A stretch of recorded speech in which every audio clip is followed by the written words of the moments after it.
At 2 o'clock in the morning, in a small cabin on the edge of Sable Ridge, Wyoming territory, a woman named Clara Bellamy woke to the sound of her 8-year-old daughter trying not to cough. The fire in the hearth was still burning. That was the problem. Clara stepped barefoot onto the floorboards. The cold climbed through her feet at once. She lifted the lantern to the wall thermometer and read the number twice because she did not want to believe it the first time. 45 degrees, with flames in the fireplace. Outside, autumn had barely surrendered to winter. Her husband Ellis had been missing since July. For months, no horse, no saddle, no word. And somewhere beneath a loose board near his empty chair, he had left behind a small leather notebook that pointed toward a hole in the mountain. If stories of frontier women who found strange ways to keep their children alive are the kind that stay with you, stay with Clara for this one. What she was about to build looked foolish to nearly everyone who saw it. A widow, a cave, 2 small children. A town that had already decided she had lost her senses. But in 8 days, when the worst blizzard in Wyoming's memory buried Sable Ridge under 6 feet of snow, the people who had laughed the loudest would be the ones knocking on her door. This is the story of the winter room she built, with her own hands. At 2 o'clock in the morning, in a small cabin on the edge of Sable Ridge, Wyoming territory, a woman named Clara Bellamy woke to the sound of her 8-year-old daughter trying not to cough. Ada had buried her face in the wool blanket. She always did. She thought her mother could not hear her that way. She was wrong. A mother hears everything at 2 in the morning, even the things a child hides, especially those. Clara sat up. The straw in the mattress crackled. Across the room, in the small trundle bed, 6-year-old Silas slept curled around a wooden horse. Ellis had carved that horse. The winter Silas was 3. It had 1 ear shorter than the other. The boy would not sleep without it. He had not slept without it in 128 nights. Clara had counted. Not on purpose. It just kept counting itself. She swung her feet to the floor. The cold climbed through her soles at once. She crossed the room, barefoot, quiet. She lifted the tin lantern from the nail by the door and held it up to the wall thermometer. She read the number. Then she read it again, because the first time did not feel real. 45 degrees, with flames still moving in the hearth. She stood there for a long moment.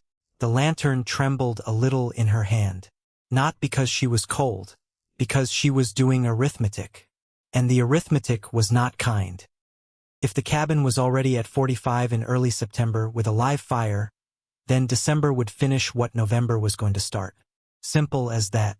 A ledger any woman could balance. She turned toward the beds. Ada had gone still under the blanket. Silas had shifted a little, the wooden horse pressed to his chin. Both of them alive. Both of them warm enough. For now. For now was a phrase that had begun to haunt Clara Bellamy. Outside, the wind pushed against the north wall. The cabin logs had settled over 14 winters. The clay chinking had cracked in places she could not see in daylight. Cold slipped through those cracks all night, patient as a thief. And most of the heat from the fire went straight up the chimney, where it belonged to no one. Her father had taught engineering at a small college in Boston when Clara was a girl. She had spent her childhood evenings watching him sketch walls and chimneys and foundations on brown paper. He had one rule he repeated so often that she used to mouth the words along with him. Do not ask whether something feels warm. Ask where the heat goes. Clara looked around the cabin. Here the heat went everywhere. Everywhere except toward her children. She lowered the lantern. On the porch, Ellis's old dog let out a low sound. Not quite a whine. Not quite a growl. Barrow did this every night. He had done it since the last day of July, when Ellis had ridden off to help bring cattle down from the summer range. Barrow had watched him go from the porch. Barrow had stayed on the porch ever since. Rain. Sunday frost. Nothing moved him. He ate what Clara set out. He drank from the tin bowl, and he watched the road. He was watching it now. Clara let herself look toward the door for a moment, just long enough to feel foolish, Ellis was not coming up that road at 2 in the morning. Ellis was not coming up that road. She turned back to the children. Ada's coughing had eased. Her small shoulders rose and fell in a rhythm that was not quite normal but not quite alarming. Clara had learned every shade of that rhythm over the past year.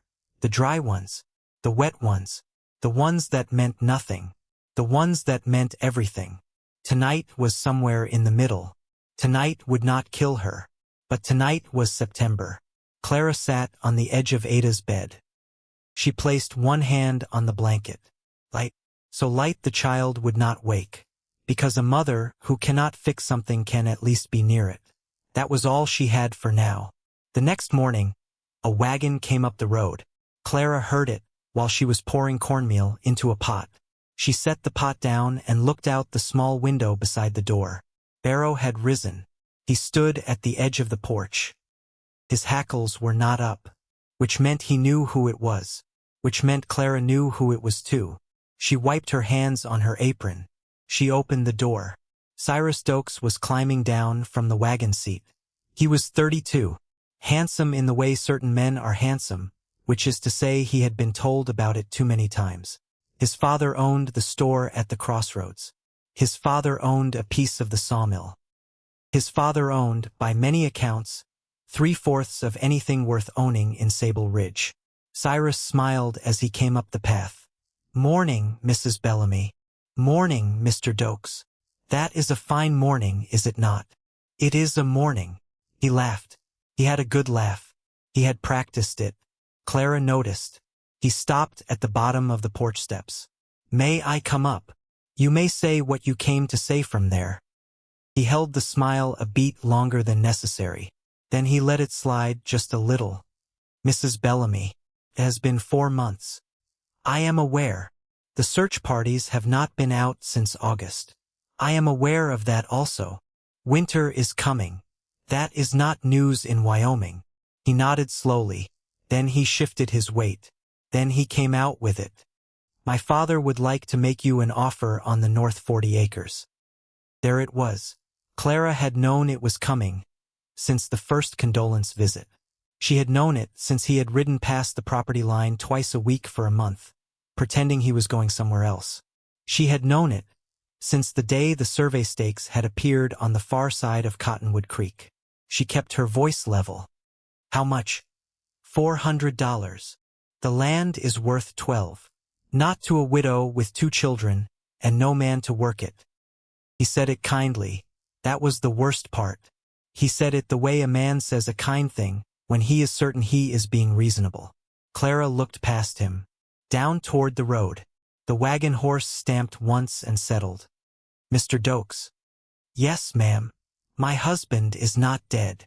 Mrs. Bellamy, you do not know that he is dead. Neither does your father. Neither does anyone in this valley. Until someone shows me a grave, I will thank you to stop speaking of me, as if I have already been widowed twice." He lowered his eyes. He looked properly chastened, which meant nothing, because the eyes had been trained to do that too. "I meant no disrespect.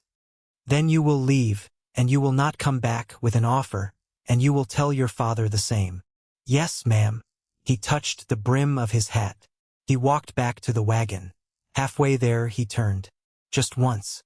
Just long enough to look at the roof line of her cabin, and at the small pile of firewood beside it, and at the way the north wall leaned 3 degrees off true. He was measuring her the way a man measures a house he expects to buy at auction. Clara watched him climb into the wagon. She watched him drive away.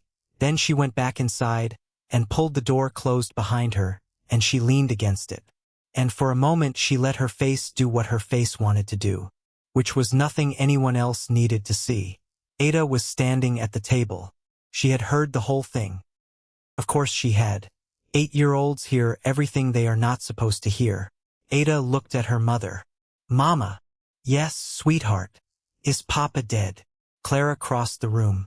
She knelt beside her daughter. She took the small face in both of her hands and made herself look straight at the pale eyes and the shadowed hollows beneath them. "I do not know." "Then why do people talk like he is?" "Because it is easier for them." Is it easier for you? No. Ada nodded slowly. She was old for her age. She had always been old for her age. Some children are born that way, especially the sick ones. I will help you today, Ada said. You will rest today.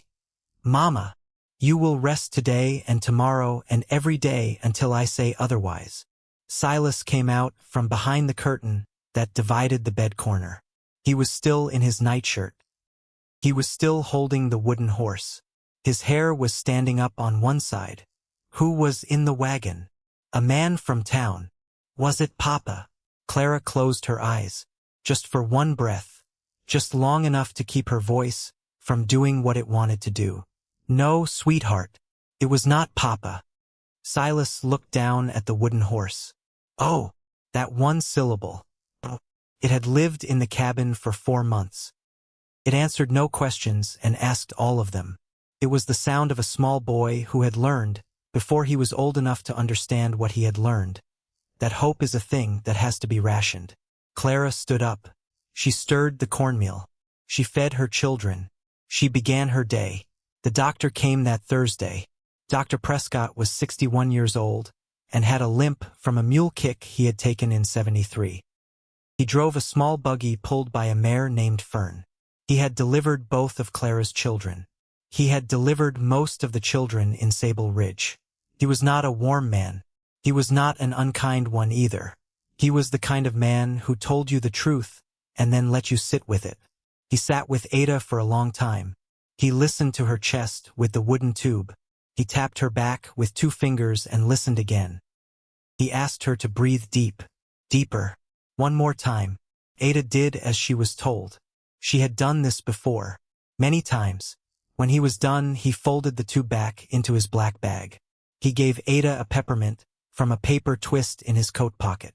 He told her she was a brave girl, which she was. Then he stood up and looked at Clara. Outside, they stepped onto the porch. Barrow lifted his head. He put it back down. Dr. Prescott looked out toward the road. He did not look at Clara. How is the cabin holding? It is not. How bad? 45 degrees at 2 in the morning. Fire still going. He nodded once. He did not seem surprised. He had probably known before he asked. Keep her warm, Mrs. Bellamy. How warm? As warm as you can. His eyes shifted, just once, toward the gap between the door frame and the log wall beside it. It was a gap the width of 2 of Clara's fingers. She had stuffed it with rags in the spring. The rags had shrunk.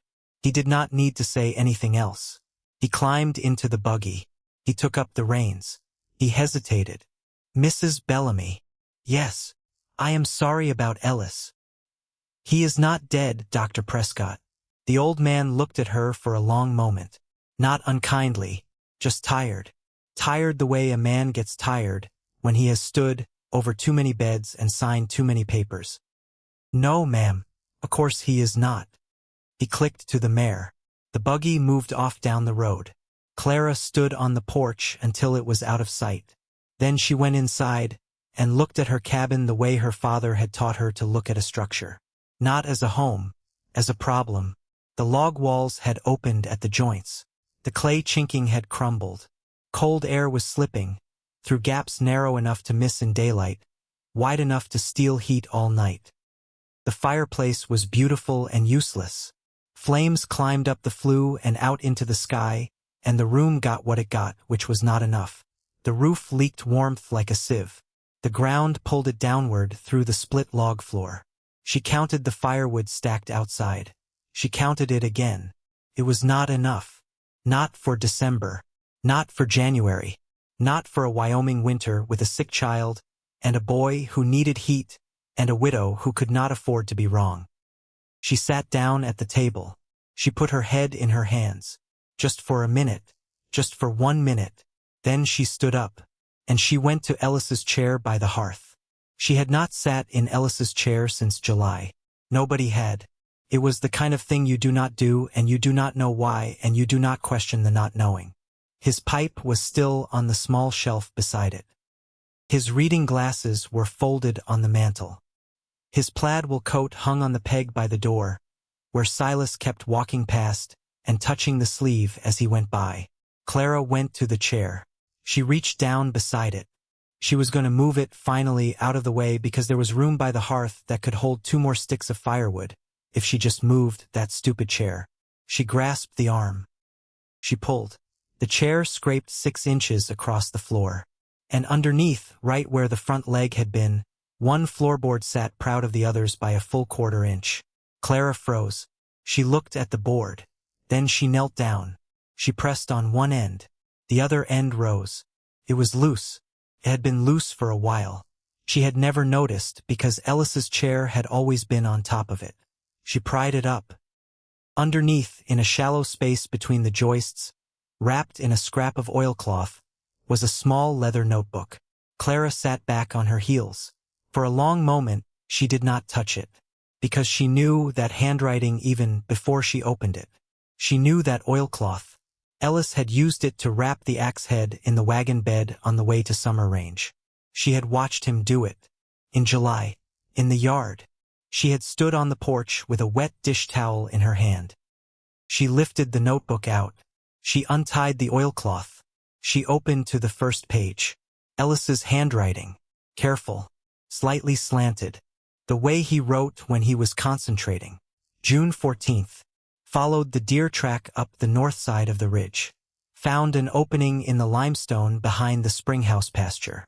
Brush concealing entrance. Inside chamber approximately 15 feet across. Ceiling 9 feet at highest point. Dry. No standing water. Air still. Clara turned the page. June 21st. Returned with lantern. Chamber goes back farther than first estimate. Small crack in ceiling near rear. Possible ventilation. Placed a stone on the floor to mark my depth. No signs of animal use. She turned another page. July 3rd. Brought the thermometer from the springhouse. Outside temperature 78 degrees. Inside temperature 52. Left the thermometer for 1 hour. Number did not change. She turned another. July 8th. Outside 84. Inside 51. Something in that stone holds steady. Have not seen the like since Uncle Sylvester's root cellar in Vermont, and this is bigger. Much bigger. Page after page. Measurements. Weather. Wind direction. The angle of the entrance. The direction the crack in the ceiling opened toward. A rough sketch of the chamber, drawn in soft pencil, with numbers at the corners. And then, on what was almost the last page in slightly different ink, as if written on a different night. If the winter comes hard, and I am worried about it this year, this place could keep the family. Would need a barrier at the entrance. Would need a proper hearth built low. Would need to test the draw of that ceiling crack. But it could keep the family. I do not want to say anything to Clara, until I am sure. She has enough to carry. Clara sat on the floor beside the open board. She did not move for a long time. Ellis had been thinking about winter in June. Ellis had been thinking about her, and about the children, and about a cold he had not yet felt.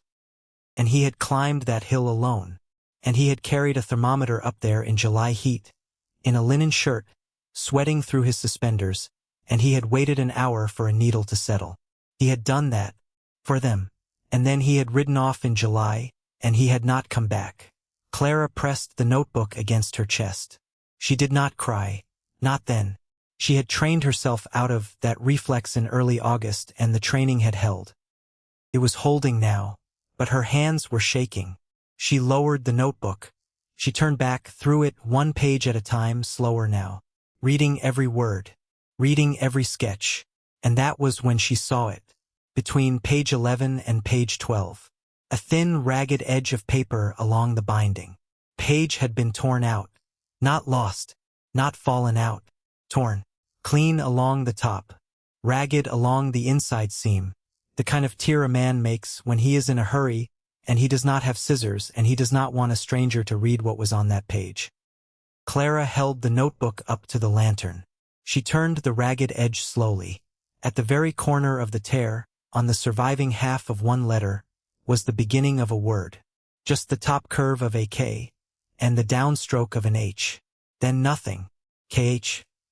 Clara sat with that fragment for a long time, What word begins with KH in a small leather notebook that a man hides under his floorboard? She did not know. She did not know. She put the notebook under her pillow that night. She lay awake and listened to Ada breathe. She listened to Silas whisper something to the wooden horse in his sleep. She listened to Barrow, out on the porch, keeping his silent vigil for a man who was not coming. And somewhere before dawn, Clara Bellamy made a decision. She was going to climb the hill in the morning. She was going to see what her husband had seen. And if the cave was what he said it was, then she was going to do what he had not lived to do. She was going to build the winter. She left after breakfast. She told Ada she was walking the fence line. Ada looked at her the way Ada looked at things now, which was the way an 8-year-old who has been sick for a year looks at everything, which is to say she did not quite believe it, but she did not ask. Clara carried a lantern, a box of matches wrapped in oilcloth, a small hammer, the thermometer from the spring house, and Ellis's notebook. She followed the deer track up the north side of the ridge. She found the entrance almost by luck. Brush covered the opening in the limestone. Not enough to hide it from a man who knew where to look. More than enough to hide it from one who did not. Clara dropped to her knees. The cold stones scraped her skirt as she crawled inside. For the first few yards, the ceiling was low. She had to keep her head down. Then the passage opened, and she stood. The lantern moved slowly across pale stone. The chamber was bigger than she had expected. Dry leaves along one wall. No bones. No wet streaks. No animal smell. A soft echo when her boot heel struck the floor. She placed the thermometer on a flat stone near the center. She waited. Outside, the September morning air was somewhere in the mid-50s. Inside, the needle settled at 50. Clara touched the wall. The stone did not feel warm. It did not need to. It was steady. That mattered more. She walked deeper. She raised the lantern to the ceiling. There was the crack Ellis had described. A narrow fissure, angled up and to the east. She held the lantern near it. The flame leaned. Just a little. Enough. Air was moving. Slowly. But moving. She turned in a full circle. She began to see shapes that did not yet exist. A curved wall inside the entrance to break the flow of cold air. A raised platform of stone along the far wall, so the children would not sleep on the floor. Under one end of that platform, a small firebox. From the firebox, a low channel that ran under the stone, so hot smoke would travel the whole length of the bed, before rising to a vent. And that ceiling crack. That was the vent. If she widened it slightly. If she cleared the moss from the outside opening. Do not ask whether something feels warm. Ask where the heat goes. Her father's voice was in the cave with her. He had been dead 16 years.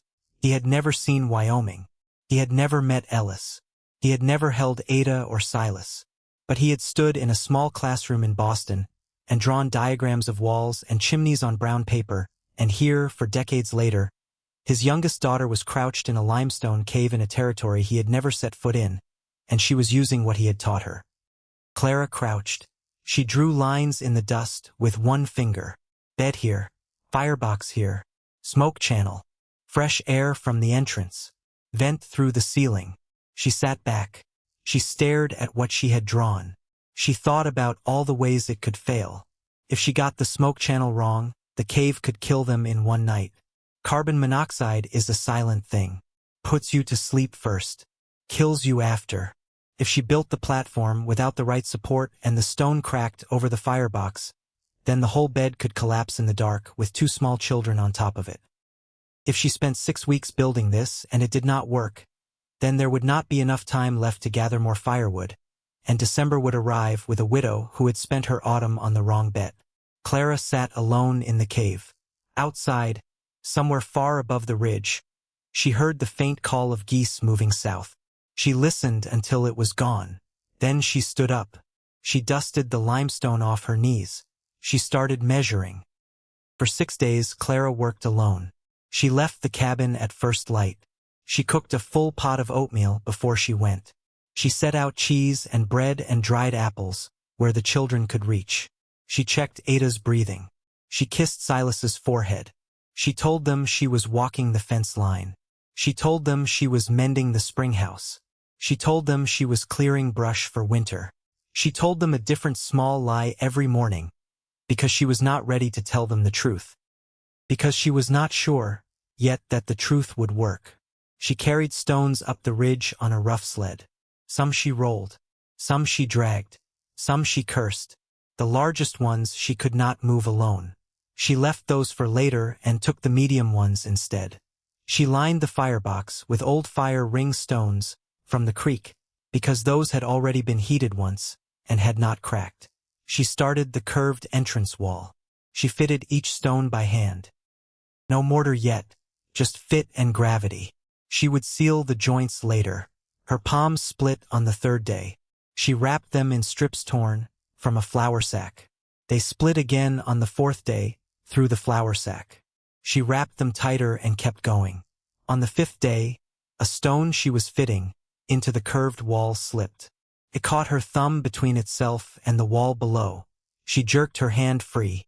Blood ran across her palm and down her wrist. She sat back against the cave wall. She looked at her hand. She could not close her fingers all the way. She looked at the unfinished wall. She thought about Ada coughing in the dark at 2 in the morning. She stood up. She wrapped the hand in another strip. She kept going. On the evening of the fifth day, when she came home, Silas was standing on the porch. He was holding the wooden horse. He was watching the road.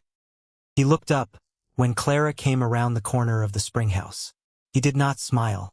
He did not run to her. He just looked. "Mama." "Yes, sweetheart. You said you were mending the spring house." "I know. Why are your hands like that?" Clara looked down. The flour sack wrap on her right hand had bled through. She had not noticed. She did not know when it had started. "I hit it with a stone." "What stone?" "A big one." "Why?" Clara knelt down. She was slow about it. Her back had begun to hurt in a place that was going to hurt for years. "I am building something, Silas." "What?" "Something for you. Something for Ada. Something for winter." "Where?" "Up on the ridge." "Can I see it?" "Not yet." "Why?" "Because it is not ready. And because Mama needs to know it works before she shows anyone." Silas thought about that for a long moment. Then he did something that Clara did not expect. He put his small hand on her cheek. It was cold. His fingers smelled a little like the wooden horse. "Are you going somewhere?" She looked at him. "No, sweetheart. No, I am not going anywhere." "Papa said that." Clara's throat closed. Silas kept his hand on her cheek. He was 6. He did not know what he was doing to her. He did not know that this small quiet moment was going to live in her for the rest of her life. He was just a boy on a porch telling his mother that he was afraid. "I am not going anywhere," she said again. "I promise you." He nodded. He took his hand back. He went inside. Clara knelt on the porch for a long time before she followed him. On the 7th day she was seen. She was coming down the ridge with the sled behind her. It was empty on the way down. The tools were in a canvas bag over her shoulder. Her hands were freshly wrapped. Her hair had come loose from its pins on one side, and there was limestone dust on her cheek in a shape that looked from a distance like a scar. Warren Kessler was riding along the wagon track at the base of the ridge. Warren Kessler was 58 years old and had built cabins in the Sable Ridge Valley for 30 years. His father had built them before him. His 2 grown sons already worked stone alongside him on the bigger jobs. The Kessler name in the valley meant a roof that stayed up and a chimney that drew clean. He did not build fast. He did not build cheap. But what he built stood. He reined in his horse. He watched Clara come down the ridge. She saw him. She kept walking. He did not move his horse to intercept her. He simply waited. When she came level with him, she nodded once and she kept going. "Mrs. Bellamy." "Mr. Kessler." "You are dragging a sled." "I am." "What have you got on that ridge?" She stopped. She turned. She looked up at him. He was a big man, silver in the beard, dark blue eyes under a hat brim gone soft at the edges. He was not smiling. He was not frowning.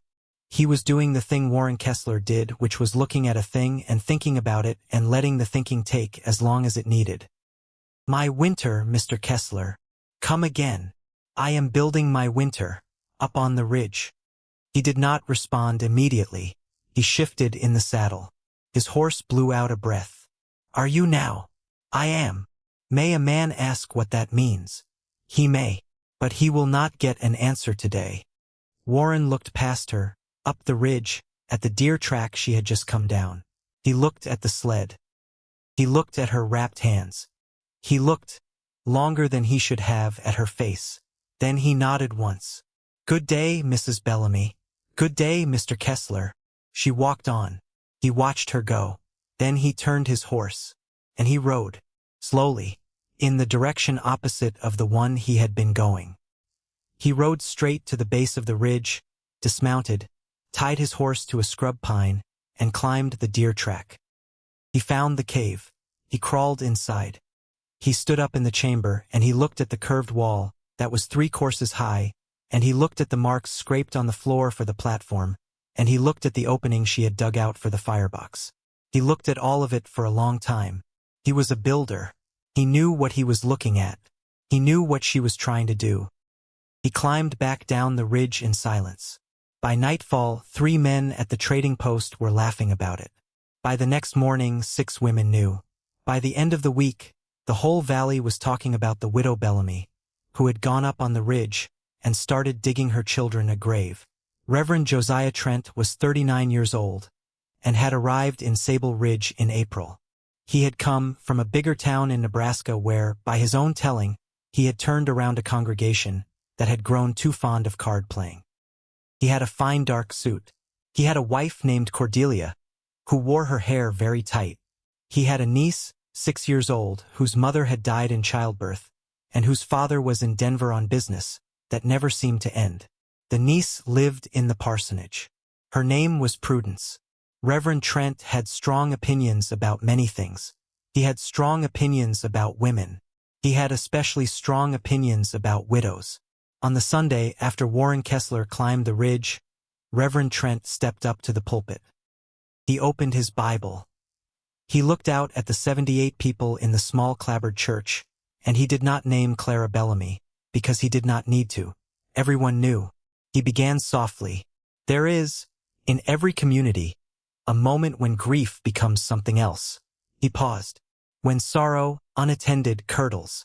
When a woman, deprived of her natural helpmeet, begins to make decisions that no woman was meant to make alone. When, brothers and sisters, she begins to imagine herself capable of things that God has entrusted to other hands. Clara sat in the 4th pew from the back. She had brought the children, Ada in her one good dress, Silas beside her, holding the wooden horse under his coat, because Clara had told him he could not bring it in, but she had not been able to make him leave it in the wagon. Clara looked at the Reverend. She did not look away. She did not blink much. I speak, Reverend Trent went on, his voice rising just enough, of the temptation to remove one's children from the light of God's community, to seclude, to hide, to imagine that the earth itself is a fit home for young souls, who ought to be in the warmth of their neighbors' homes and the shelter of their neighbors' prayers. A murmur moved through the pews. Cyrus Dokes was sitting in the 2nd row. His father sat beside him. Cyrus turned his head, just slightly, just enough to see Clara out of the corner of his eye. Reverend Trent gathered himself. There is only one place we bury our children, brothers and sisters. And it is not while they are living. The murmur got louder. Clara did not move. Ada beside her looked up. She was 8 years old. She did not fully understand everything the Reverend was saying, but she understood the way people were shifting in their seats. She understood the way her mother's jaw had gone hard. She understood, in a way that a sick child always understands, that she was the reason people were talking. Ada slid her hand into her mother's. Clara looked down at their joined hands. Then Clara looked back up at the Reverend, and she smiled. It was a small smile. It was not a warm smile. It was the smile of a woman who has just decided something and has decided it fully, and is no longer available for the kind of argument that would talk her out of it. Reverend Trent finished his sermon. The congregation stood for the closing hymn. Clara stood with them. She sang. She sang every verse. Her voice was clear. Then she took her children, and she walked out of the church, and she did not stop to speak to anyone, and she did not look back. Behind her, on the church steps, a woman she had known for 6 years turned her face away. Clara noticed. Silas noticed. Ada noticed. None of them said anything on the wagon ride home. That night, after the children were asleep, Clara sat by the low fire, with Ellis's notebook open on her lap. She was not reading it. She was just holding it. Outside, Barrow lifted his head from his paws. He looked toward the road. He gave one short bark. Just one. Then he settled again. A moment later, there was a soft knock at the door. Clara stood. She wiped her eyes with the heel of her hand, though there was nothing on her face that needed wiping. It was habit. It was armor. She opened the door. Ida Halverson was standing on the porch. Ida was 63. Her husband had died in the winter of 74. She lived 2 miles up the North Road, in a small stone and log house that she and her husband had built together the year they came from Minnesota. She had white hair pulled back in a low knot. She had pale blue eyes. She had never remarried. She had never asked to. In 16 years, she had missed exactly 2 Sunday services in Sable Ridge, one for a broken ankle, and one because a neighbor's mare was foaling and needed her. She was holding a covered iron pot. She was wearing her dark wool cloak. She looked at Clara. "May I come in?" "You may." Ida stepped inside. She set the pot on the table. She uncovered it. It was stew. Real stew. With meat. Clara had not had stew with meat in 3 weeks. Ida did not say anything about the stew. She looked around the cabin. Slowly. At the walls. At the gaps. At the way the fire was struggling in the hearth. At the 2 small children asleep in the beds against the far wall. At the notebook on the seat of the chair Clara had just risen from. Then she looked at Clara. "I sat behind you in church this morning. I know. He is a foolish man. He is a loud man. Those are often the same in my experience." Clara almost laughed. It came out, as one short breath, through her nose. It was the closest thing she had made to a laugh in 4 months.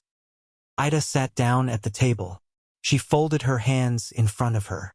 She did not fidget. Ida Halverson had not fidgeted since about 1861. "Mrs. Bellamy." "Clara. Clara, I have heard what people are saying. About the ridge. About the cave. I would like to hear it from you." Clara stood by the door for a long moment. Then she crossed the room. She sat down across from Ida. She reached for the notebook. She placed it on the table between them. She opened it to the first page. She told Ida everything. The measurements. The pages. The torn one. The word that began with KH. The chamber. The stone platform she was building. The firebox. The channel for the smoke. The vent through the ceiling crack. The way she had learned to think about heat from a man who had died in Boston 16 years ago. The way the doctor had looked at the gap by her door. The way Ada had coughed at 2 in the morning. She talked for a long time. Ida listened. Ida did not interrupt. Ida did not nod or shake her head. Ida just listened the way certain older women listen, which is with the whole face and the whole body and the whole silence. When Clara was done, Ida sat still for a moment. Then she said one thing. "My Carl died in the winter of 74. I know. He died in the 2nd week of January. There was a stretch of 9 days when the temperature never rose above 0. I was alone in a cabin 4 miles from the nearest neighbor. I had no children. I had 1 milk cow and 11 chickens and a stove that burned green wood because I could not chop the dry kind fast enough alone." Clara waited. On the 4th night, I could not keep the stove hot enough to keep the cabin above freezing. So I did something my mother had told me about from the old country. I heated bricks. I heated them in the stove until they were too hot to touch. Then I wrapped them in wool and I put them in the bed. and I got in the bed with the cow. With the cow. She came in the front door and she stood by the stove, and she did not leave for 2 days. Carl would have laughed. He would have said the neighbors would talk. I told the cow they were welcome to talk. She was warmer than any neighbor I had. Clara stared at her. Ida looked back. Her pale eyes were steady. Clara, what you are doing on that ridge is the same thing I did in '74. It is only bigger, and smarter, and built for children instead of a widow and a cow. Clara's hands on the table had begun to tremble very slightly. Ida saw. Ida reached across the table. Ida placed her old hand over Clara's young one. You are not burying your children. Clara could not speak. You are keeping them. Clara nodded. Just once. It was all she could manage. Ida squeezed her hand. What do you need? Everything. Then tell me what to bring first. They talked until the fire in the hearth was almost gone. By the time Ida stood to leave, they had a list. Ida would come every other morning. She would watch Silas when Clara needed both hands. She would keep Ada indoors and warm and quiet. She would bring dried grass for the clay mixture Clara needed to seal the firebox. She would bring an extra lantern. She would say nothing to anyone. At the door, Ida paused. She pulled her cloak tight against the September night. Clara. Yes. Reverend Trent will not stop. I know. And there will be others. I know. Ida looked at her for a long moment. Then she stepped out onto the porch. Barrow lifted his head. He looked at Ida. He put his head back down. He had made a decision about her, and it was favorable. Ida walked down the path to her small buggy. She climbed up. She took the reins. She looked back once. Then she drove away into the dark. Clara stood in the doorway. The wind was picking up out of the north. It had a smell to it that had not been there a week ago. A colder smell. A closer smell. Somewhere on the ridge above the cabin, a limestone chamber was waiting. Half-built. Cold. Empty. Clara closed the door. She banked the fire. She lay down beside Ada. The child stirred. Silas, in the trundle, murmured something to the wooden horse. Clara reached under her pillow. She touched the leather cover of the notebook. She touched the ragged edge, where the torn page used to be. She thought about her husband, about what he had known, about what he had not lived to tell her. She thought about the word that began with KH. She thought about a preacher on a pulpit, and a young man in a wagon offering $400 for $1,200 of land, and a doctor who had looked at the gap beside her door and said nothing. She thought about a widow named Ida, who had once kept warm through a Wyoming winter by sharing her bed with a cow, and Clara Bellamy, who had not smiled in 4 months except once, that morning in a church pew, smiled again into the dark, because she was not alone anymore, because tomorrow she was going back up the ridge. And this time someone in the valley knew where she was. If you have ever built something with your own 2 hands that the world laughed at, if you have ever kept going when the loudest voices in the room told you to stop, if you have ever known in your bones that you were right when everyone around you was certain that you were wrong, then stay with Clara for what happens next. Because the winter is coming. And the winter does not care what the preacher says. October came to Sable Ridge the way October always comes to Wyoming. Fast. Cold. Without apology. The cottonwoods along the creek turned gold on the first Sunday. They turned bare on the second. By the middle of the month, frost was on the water bucket every morning, and Clara had started sleeping in her wool stockings. She worked the ridge every day now. Ida came every other morning. Ida brought bread. Ida brought a bucket of dried grass. Ida brought her own son's old carpentry mallet, which had sat in a chest for 31 years, and which she pressed into Clara's palm, without ceremony and without explanation. Clara took it. Clara did not say thank you. Ida did not want to be thanked. The curved wall inside the entrance rose to 5 courses. Then 6. Then 7. The stone platform along the far wall began to take shape. Clara laid the base course wide, wider than she needed. She had read in her father's old notes years ago that a wide base carries a wide life. She had never known if he meant it as engineering or as something else. She built it wide anyway. The firebox went in under the west end of the platform. Fire ring stones from the creek. Old ones.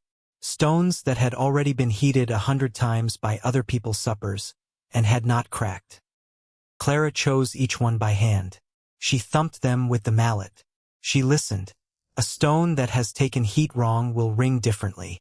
Her father had taught her that too. She sealed the joints with clay from the creek bank mixed with dried grass. The old way.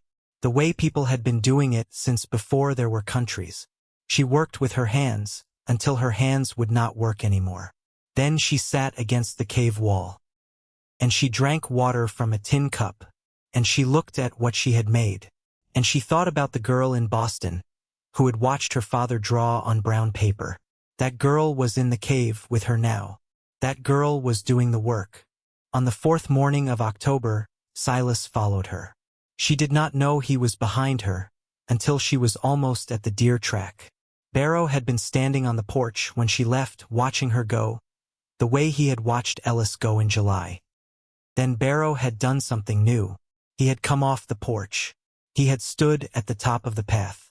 He had looked at the trees behind her once hard, and then he had gone back to the porch and sat down. Clara had noticed. She had not understood. She understood now. She was 50 yards up the deer track when a small twig snapped behind her. She turned. Silas stood on the path. He was wearing his coat. He had put it on wrong. One button was fastened into the second buttonhole. The wooden horse was in his left hand. His nose was pink from the cold. Clara stopped walking. He stopped walking. Silas. Mama. You are supposed to be at home. I know. Where is Ada? Sleeping. Who fed the fire? I did. Just the little sticks. Like you showed me. Clara stood still on the deer track for a long moment. She should have been angry. A better mother would have been angry. A safer mother would have marched him down the ridge and closed him inside and locked the door if she had a lock, which she did not. Instead, she knelt down. She held out one arm. Silas walked to her. He did not run. He walked. He was 6 years old. He had been trying to be a small man since the day in July when the search parties had come back with nothing. She had watched it happen. She had not been able to stop it. He came into the crook of her arm. He was cold. His hair smelled like wood smoke and the flour she had been baking with yesterday. Silas. I know I was not supposed to come. Then why did you? He did not answer right away. He turned the wooden horse in his hands. He looked at his boots. Because. Because what? Because I thought. He stopped. Clara waited. He tried again. Because I thought maybe you would not come back either. Clara closed her eyes. Just for one breath. Because she had been so careful. She had left oatmeal on the stove. She had left bread on the table. She had come home every night. She had done everything a mother could do. And still, a 6-year-old boy had put on his coat wrong at first light and walked out into an October wind to make sure his mother was not disappearing. She opened her eyes. She looked at him. Silas Bellamy. Look at me. He looked up. I am not going anywhere. Papa said that. I know he did. Then how do I know you will not? Clara did not answer for a long time. Because there was no answer. Because there was never going to be an answer. Because that was the shape of what her son now carried. And no words she could put into an October morning were going to lift it off him. So she did the other thing. The truer thing. She reached into the deep pocket of her apron. She drew out the leather notebook. She placed it in his small hands. Silas looked at it. He knew that handwriting before he opened it. His thumb moved across one careful line of ink. This is Papa's. Yes. Where? Under the floor. Under his chair. Did he hide it? He was keeping it for us. He wanted to be sure before he told me. Sure of what? Clara took a breath. Come with me. She took his cold hand in her wrapped one. She walked him up the deer track. She kept talking as they went. She did not know if she was talking for him or for herself. She told him about the deer track his father had followed in June, about the opening behind the brush, about the thermometer and the hour Ellis had waited for the needle to settle, about the crack in the ceiling and the way the flame leaned when you held a lantern near it, about all the small careful things his father had done in secret, so that later, if the winter came hard, his family would have somewhere to go. Silas listened. He did not interrupt. They reached the entrance. Silas looked at the brush. In there. In there. She lifted the brush. She got down on her knees. She crawled in first. She held out her hand for him. He hesitated. Then he put the wooden horse inside his coat, and he went to his hands and knees, and he followed his mother into the mountain. She lit the lantern. She held it up. He stood. He looked at the curved wall. He looked at the platform. He looked at the opening for the firebox. He looked at the ceiling and the crack that ran across it. He looked at the marks his mother had drawn in the dust. He was quiet for a long time. Then he said the thing that broke her. Papa was here.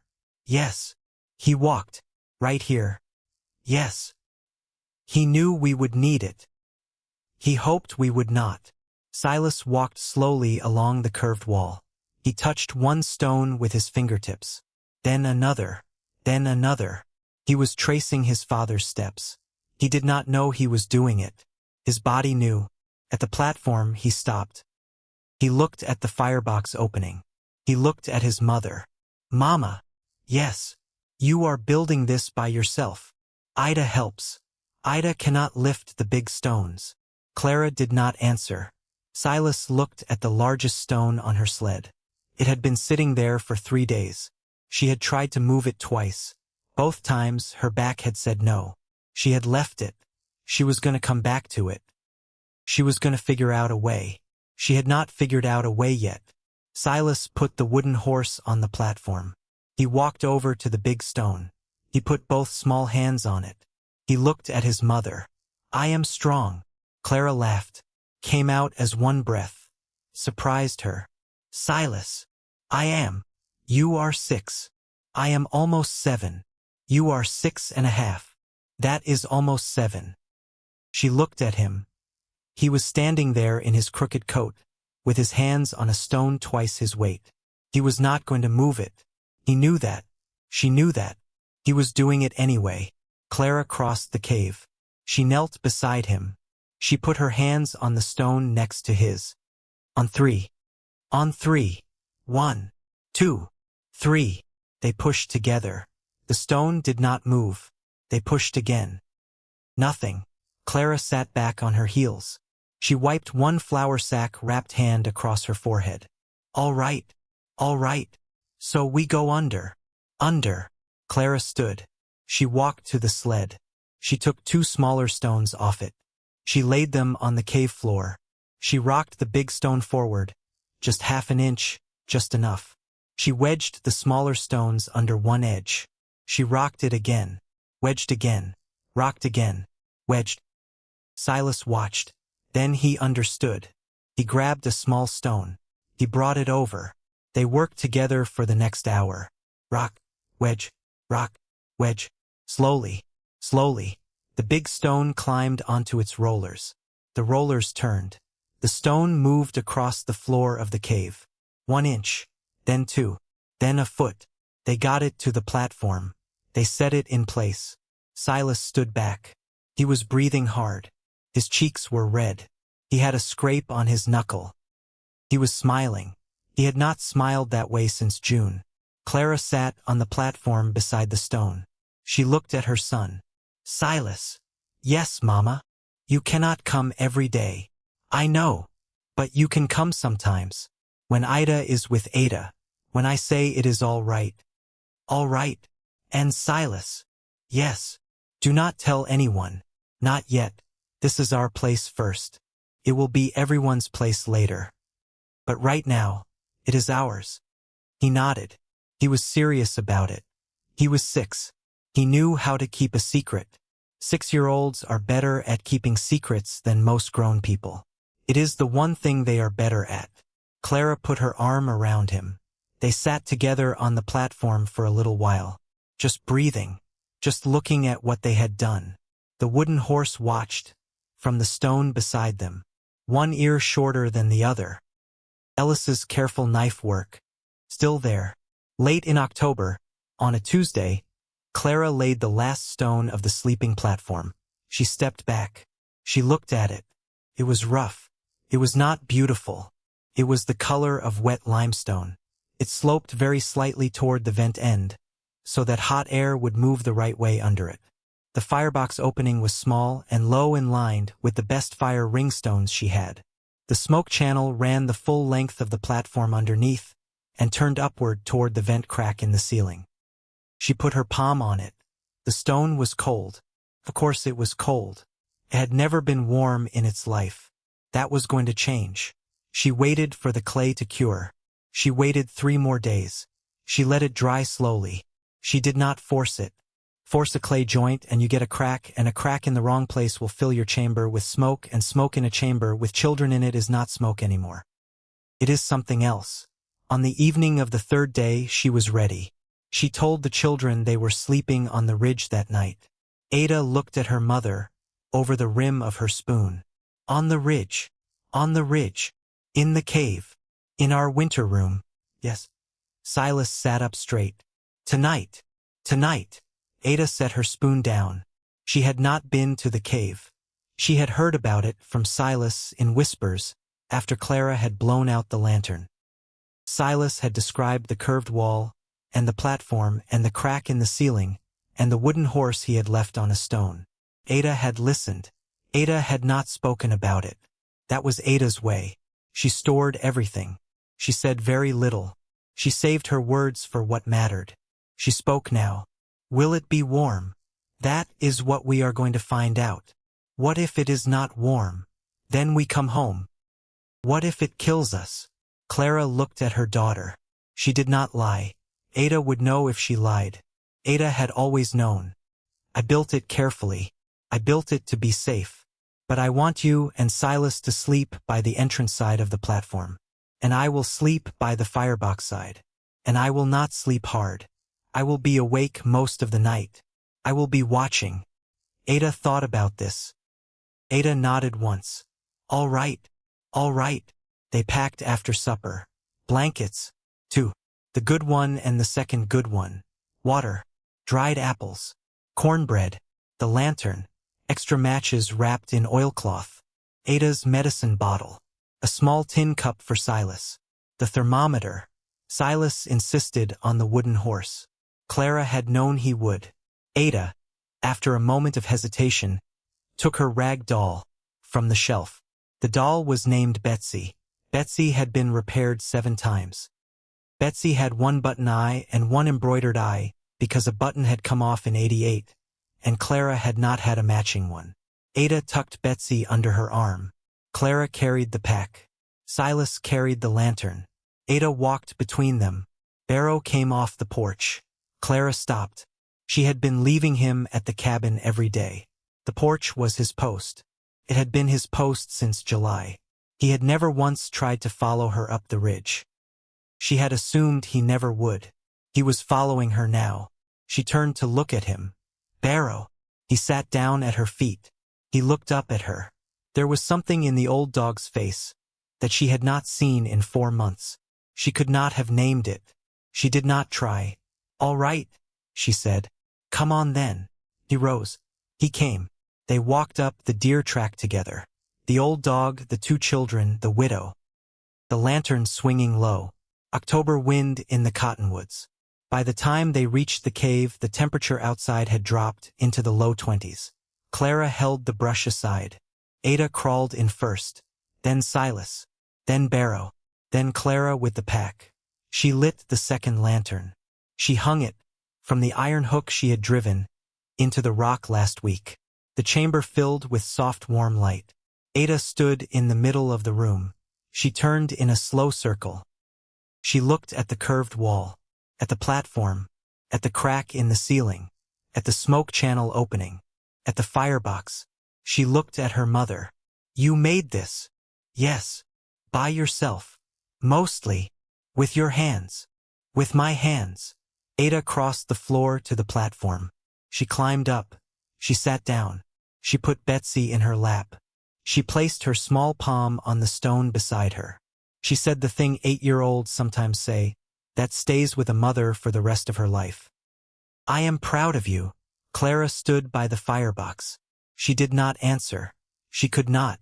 She turned her face toward the wall, until she was sure her voice would obey her. Then she knelt at the firebox. She struck one match. The kindling caught. Dry pine needles first, then thin split cedar, then 2 small pieces of oak. Small fire, no larger than needed. She had rehearsed this in her head for 2 weeks.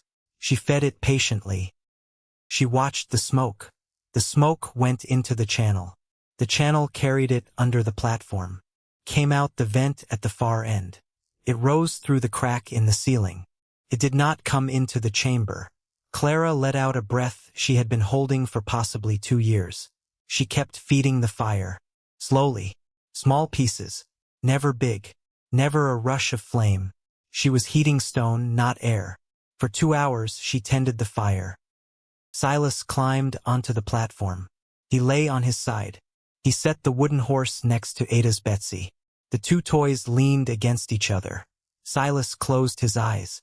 Ada watched her mother work. Ada did not sleep. At the 2-hour mark, Clara let the fire die down. She stopped feeding it. The flames shrank. The coals settled. The last small flame flickered out. She placed her palm on the top of the platform. It was warm, not hot. Warm.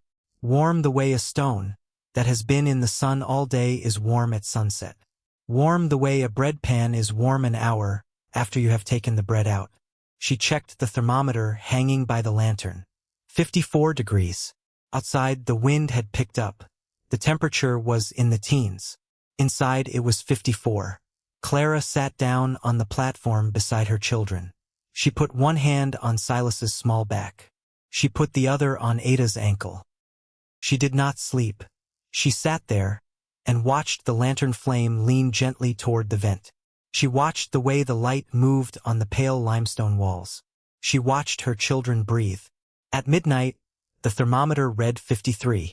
At 2 in the morning, 52. At 4, 51. Ada had been asleep since 10. She had not coughed. Not the little tickle. Not the deep one.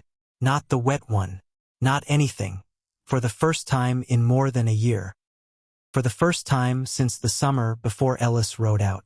Clara sat in the winter room and watched her daughter breathe. Full breaths. Long ones. Silent ones. Clara Bellamy, who had not cried in front of another living soul in 4 months, cried in the winter room at 4 o'clock in the morning. She cried without sound. Her shoulders did not move. Only her face was wet. The lantern flame did not know. Her children did not know. Only Barrow knew. He rested his chin on her boot and did not move. She wiped her face with her sleeve. She kept watching Ada. At 6, the thermometer read 50. At 7, Ada woke. She sat up on the platform. She rubbed her eyes. She looked at her mother. Mama. Yes, sweetheart. Ada took a breath. Then another. Then a third. Her eyes went wide. Mama. I did not cough. I know. I did not cough all night. I know. Ada put her small hands on her chest, as if she needed to be sure her chest was still there, as if she needed to touch what had just happened to her. Then she looked at her mother, and Ada, who was serious, and who was old for her age, and who saved her words for what mattered, laughed. She laughed. Just one small clear laugh in the winter room, the way a bell laughs. Clara pressed her lips against her daughter's forehead. She stayed there for a long time. She was not thinking anything at all. She was just being a mother whose child had slept through the night. They came down the ridge in the pale morning. Clara carried Silas on her hip. He had fallen back to sleep and had not wanted to walk. Ada walked beside them holding Betsy. Barrow walked in front. The lantern swung empty from Clara's hand. Halfway down the ridge, Clara looked at the sky. It was gray but not threatening, cold but not brutal. October doing what October does. She was thinking about the coming week. about widening the vent, about adding a second course of clay to the smoke channel, about the wood she would need to move up the ridge before the first hard freeze. She was not thinking about Reverend Trent. She was not thinking about Cyrus Stokes, which is why she almost did not see the wall from a distance. She reached the cabin. She set Silas down. She sent Ada inside to stir the fire. She stood in the yard for a moment, working out the crick in her back. Then she looked up, at the ridge, at the mouth of the cave. She could just make out the dark spot from here where the brush hung. And behind it, something was different. She squinted. She could not tell from this distance. But something had changed. She sent the children in. She told Ada to keep Silas at the table. She told Ada she was going back up for something she had forgotten. Ada looked at her. Ada did not ask. Ada nodded. Clara went back up the deer track. Faster this time. Alone. The lantern still empty in her hand. Barrow at her heel. She reached the entrance. She saw it before she even lifted the brush. The curved wall inside. The one that had risen to 8 courses. The one she had spent 6 days building. The one that held the entire draft system in place. A section of it. On the north side, the part closest to the entrance, was down. 6 stones. Kicked in. Or pushed. Or shoved with a boot heel. Loose stones on the floor. A gap in the wall the shape of a boot. Clara knelt. She looked at the pattern. Not a rockfall. Rockfall does not leave a boot print in the dust. There was a boot print in the dust. A man's boot print. Long narrow toe. Not Warren Kessler's boot. She had seen his tracks in her own yard. Not Silas's. An adult man had crawled into her winter room while she was down at the cabin cooking supper the night before. And he had put his boot against her curved wall. And he had pushed. Clara sat back on her heels. Barrow, beside her, made a low sound in his throat. She put her hand on his neck. She did not cry. She had done her crying that morning. She was out of crying. Instead, she started counting. She counted the fallen stones. She counted the good stones still in place. She counted the days until the first likely snow. She counted the hours of daylight she had left in October. 3 days. She had 3 days to rebuild. Maybe 4. She could do it in 3. She stood up. She began. She was back on the ridge before 10. She sent Ida up in the early afternoon to sit with the children. Ida did not ask why. Ida saw Clara's face and knew not to ask. Clara worked until dark. She rebuilt the 8 courses. She used fresh clay. She thumped each stone before she set it. She did not think about the boot print. She did not let herself think about the boot print. Because if she thought about it, she was going to do something she could not undo. That evening, on the way home, she stopped at the trading post to buy lamp oil. The trading post was on the north side of the crossroads. It was owned by Cyrus Stokes's father. Cyrus was often there. Cyrus was there today. He was leaning on the counter when Clara came in. He straightened. He smiled. "Mrs. Bellamy. Mr. Dokes. You look tired." "I have been working." "On what?" "My winter." He did not answer that. She walked to the shelf. She took down a small tin of lamp oil. She carried it to the counter. She set it down. Cyrus took her coin. His fingers, when they brushed her palm, were warm and clean, and had never had a stone dropped on them. Clara looked at his boots. They were black, polished, long, narrow at the toe. She looked back up at his face. He was smiling. He was a handsome young man. He had a good smile. He had practiced it. She said one thing. "Mr. Dokes." "Yes, ma'am. If anyone were to interfere with the work I am doing up on the ridge." He blinked. "Just once." "Yes, ma'am. I would be very disappointed. I would consider it a very serious matter. A matter for Sheriff Halloran to know about. Do we understand each other?" Cyrus Dokes held her gaze. His smile did not move. His eyes did. "I am sure I do not know what you mean, Mrs. Bellamy." "I am sure you do." She took her lamp oil. She turned. She walked out. She did not look back. Behind her, Cyrus Dokes stood at the counter for a long moment. Then he laughed. It was a small laugh, meant for himself. Then he stopped laughing. Then he stood there staring at the door she had walked out of. Then he went to the back room and he changed his boots. The next morning at first light, there was a knock at Clara's door. Barrow was on the porch. He had not barked, which meant he had made a decision about whoever was on the other side of the door, and the decision was favorable. Clara opened it. Warren Kessler was standing on the porch. He had a canvas roll under his arm. He did not smile. He did not remove his hat. He held out the canvas roll. "For you." She took it. She unrolled it on the porch rail. Inside were 3 cold chisels. Better than any she owned. Well kept. Old. The wooden handles were worn smooth in the shape of a man's hand. Beside them was a small mason's hammer with a checkered face, and a leveling square, and a coil of new rope. Real rope. Not the tired hemp she had been using. She looked up at Warren. He was looking somewhere to the left of her face. "Whose were these?" "My father's. Mr. Kessler. He is dead. 20 years. They are not doing him any good in my shed." "Why?" Warren finally looked at her. His dark blue eyes were tired, older than she remembered from the day at the wagon track. "Mrs. Bellamy." "Yes. I climbed the ridge 2 weeks ago." "I know you did. I saw what you were building. I know. I did not say what I should have said in the trading post, when they were laughing." "I know." He looked down at the tools. "That is not the same as saying nothing. I know it is not. But it is what I have this morning. Take them, please." Clara rolled the canvas back up. She held the roll against her chest. She did not thank him. Warren Kessler did not want to be thanked. Warren Kessler was a man who had built cabins for 30 years and had let a preacher and a young Dokes talk him into staying silent for a Sunday.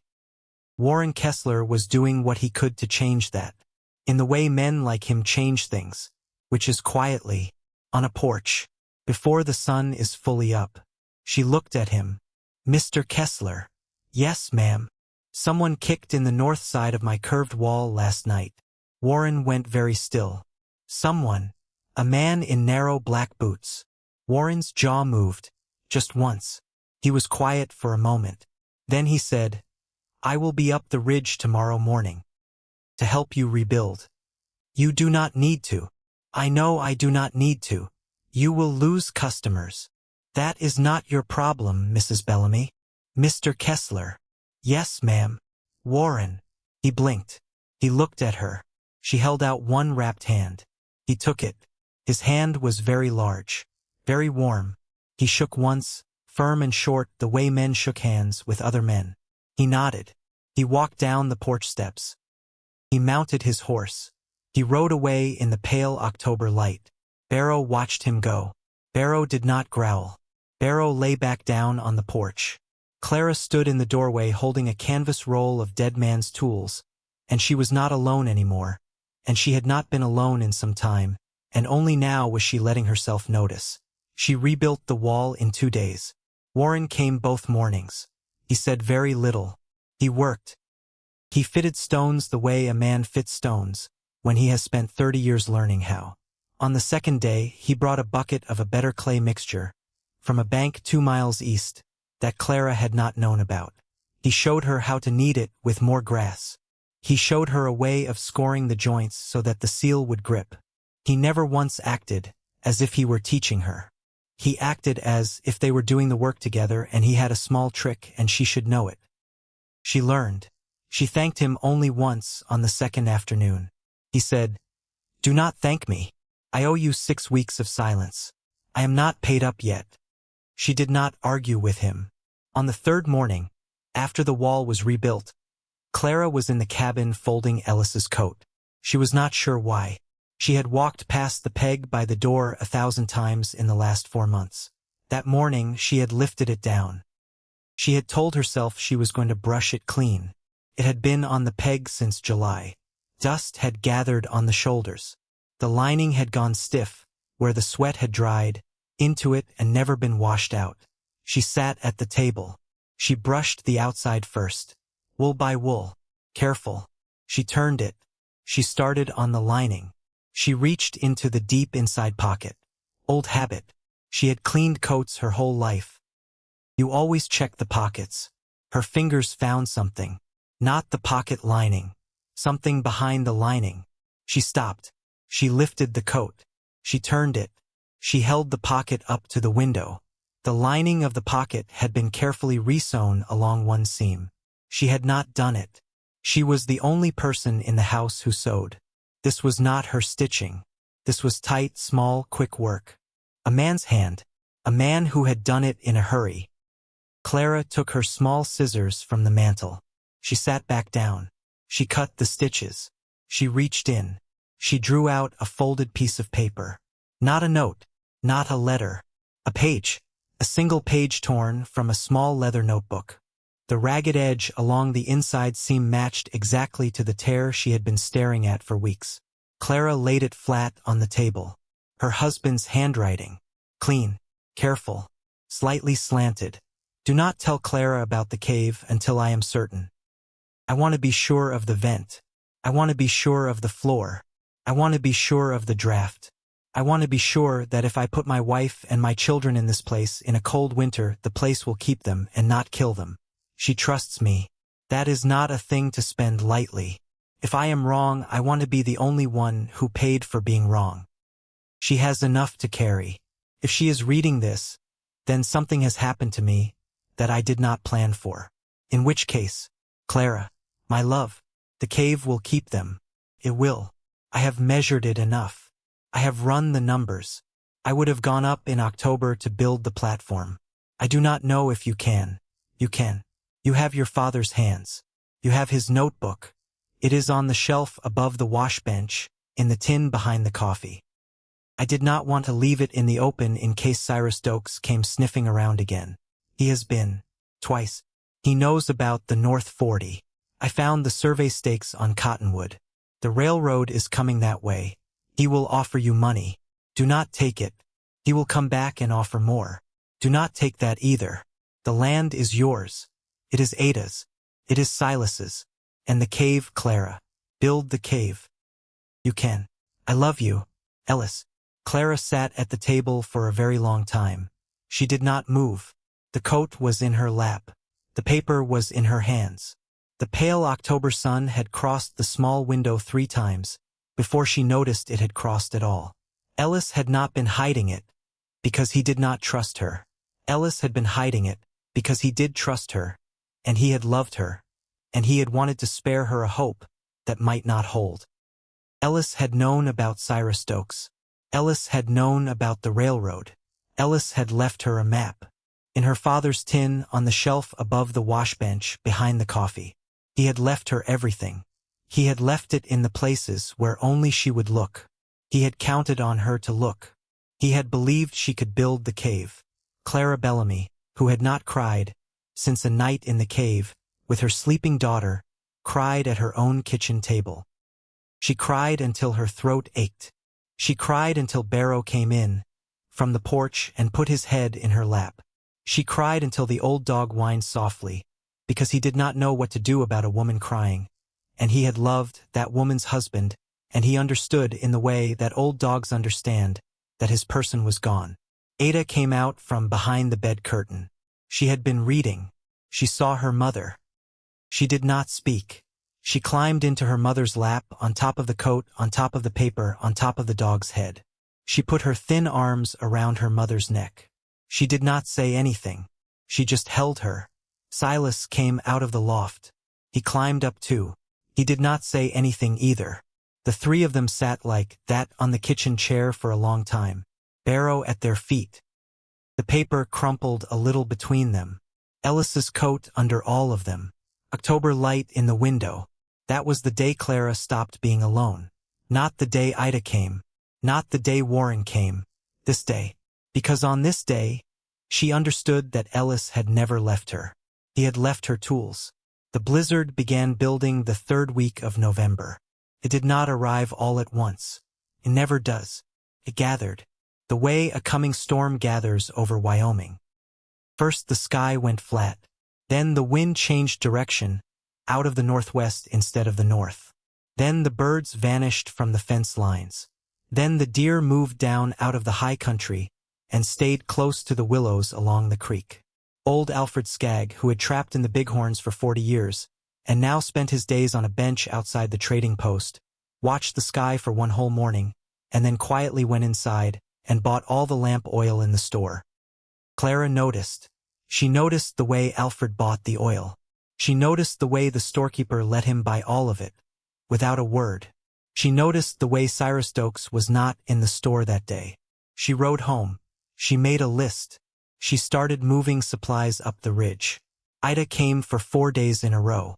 She sat with Ada. She kept Silas busy. She fed the fire. She let Clara work. Warren Kessler came for 3 of those days. He did not say much. He carried what needed carrying. He set the last 2 large stones. He widened the vent by a careful 2 inches, working from the outside on top of the ridge, so that Clara did not have to. By the 20th of December, the winter room was ready. Blankets stacked, dried meat wrapped, flour in a covered crock, water in a covered barrel, lamp oil in a stone jar, matches in oilcloth, Ada's medicine, Silas's spare wool socks, Clara's father's notebook, wrapped in a piece of Ellis's coat lining, tied with a strip of leather. The last thing she carried up on the 21st was the wooden horse. Silas had put it in her hand at the base of the ridge. He had said, "He should be up there. He is not scared of the cave." Clara had said, "No, he is not." She had climbed the ridge one more time. She had set the wooden horse on the sleeping platform, in the warm corner near the firebox. She had come down. That night, the sky over the north peaks turned a color she had not seen before. Purple at the horizon, green above that, and behind it all a low bank of cloud, moving faster than any cloud in Wyoming ought to move. Warren rode past the cabin at dusk. His horse was already caked with hoarfrost. He reined in at the gate. He did not dismount. "Clara, Warren, you should come to town." "Why?" "Families are gathering at the schoolhouse. Bigger walls. More hands. Doctor is there." Clara looked up at the ridge. Warren followed her eyes. He was quiet for a long moment. Then he said, "You are going up." "I am. With the children." "With the children. Tonight." "Not tonight. Tomorrow morning. Ada is asleep. I do not want to move her twice." "Clara." "Yes. That storm is coming faster than any of us think." "I know. Promise me you will not wait for morning if it changes." "I promise." Warren looked at her for a long time. Then he said one thing that she carried into the coming week and never let go of. "If it goes bad, if the vent buries, if anything, you send Silas out with a lantern to the top of the ridge, and I will come. It does not matter what the storm is doing. I will come." Clara felt her throat close. She nodded. Warren tipped his hat. He rode on.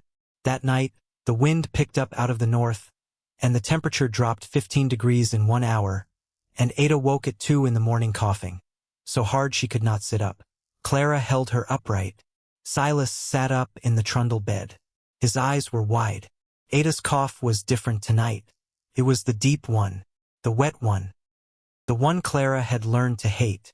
Clara looked at the window. There was no morning light. There was only white snow, sideways, driving hard against the glass, the kind of snow that erases the world. The blizzard had arrived overnight, faster than any of them had thought. Just as Warren had said, Clara set Ada down. She stood. She looked at the door. She looked at the ridge that was somewhere out there in the white 70 yards away, and completely invisible.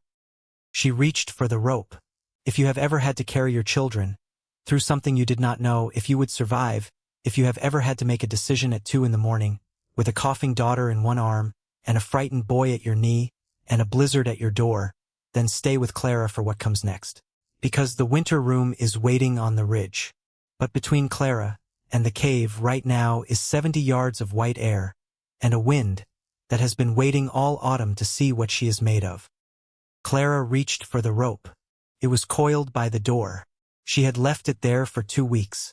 She had told herself that was foolish. She had left it there anyway, because sometimes a mother knows what she is going to need before she knows why. She looped one end around her own waist. She cinched it hard. She tied the second loop, 6 feet down the length, around Silas.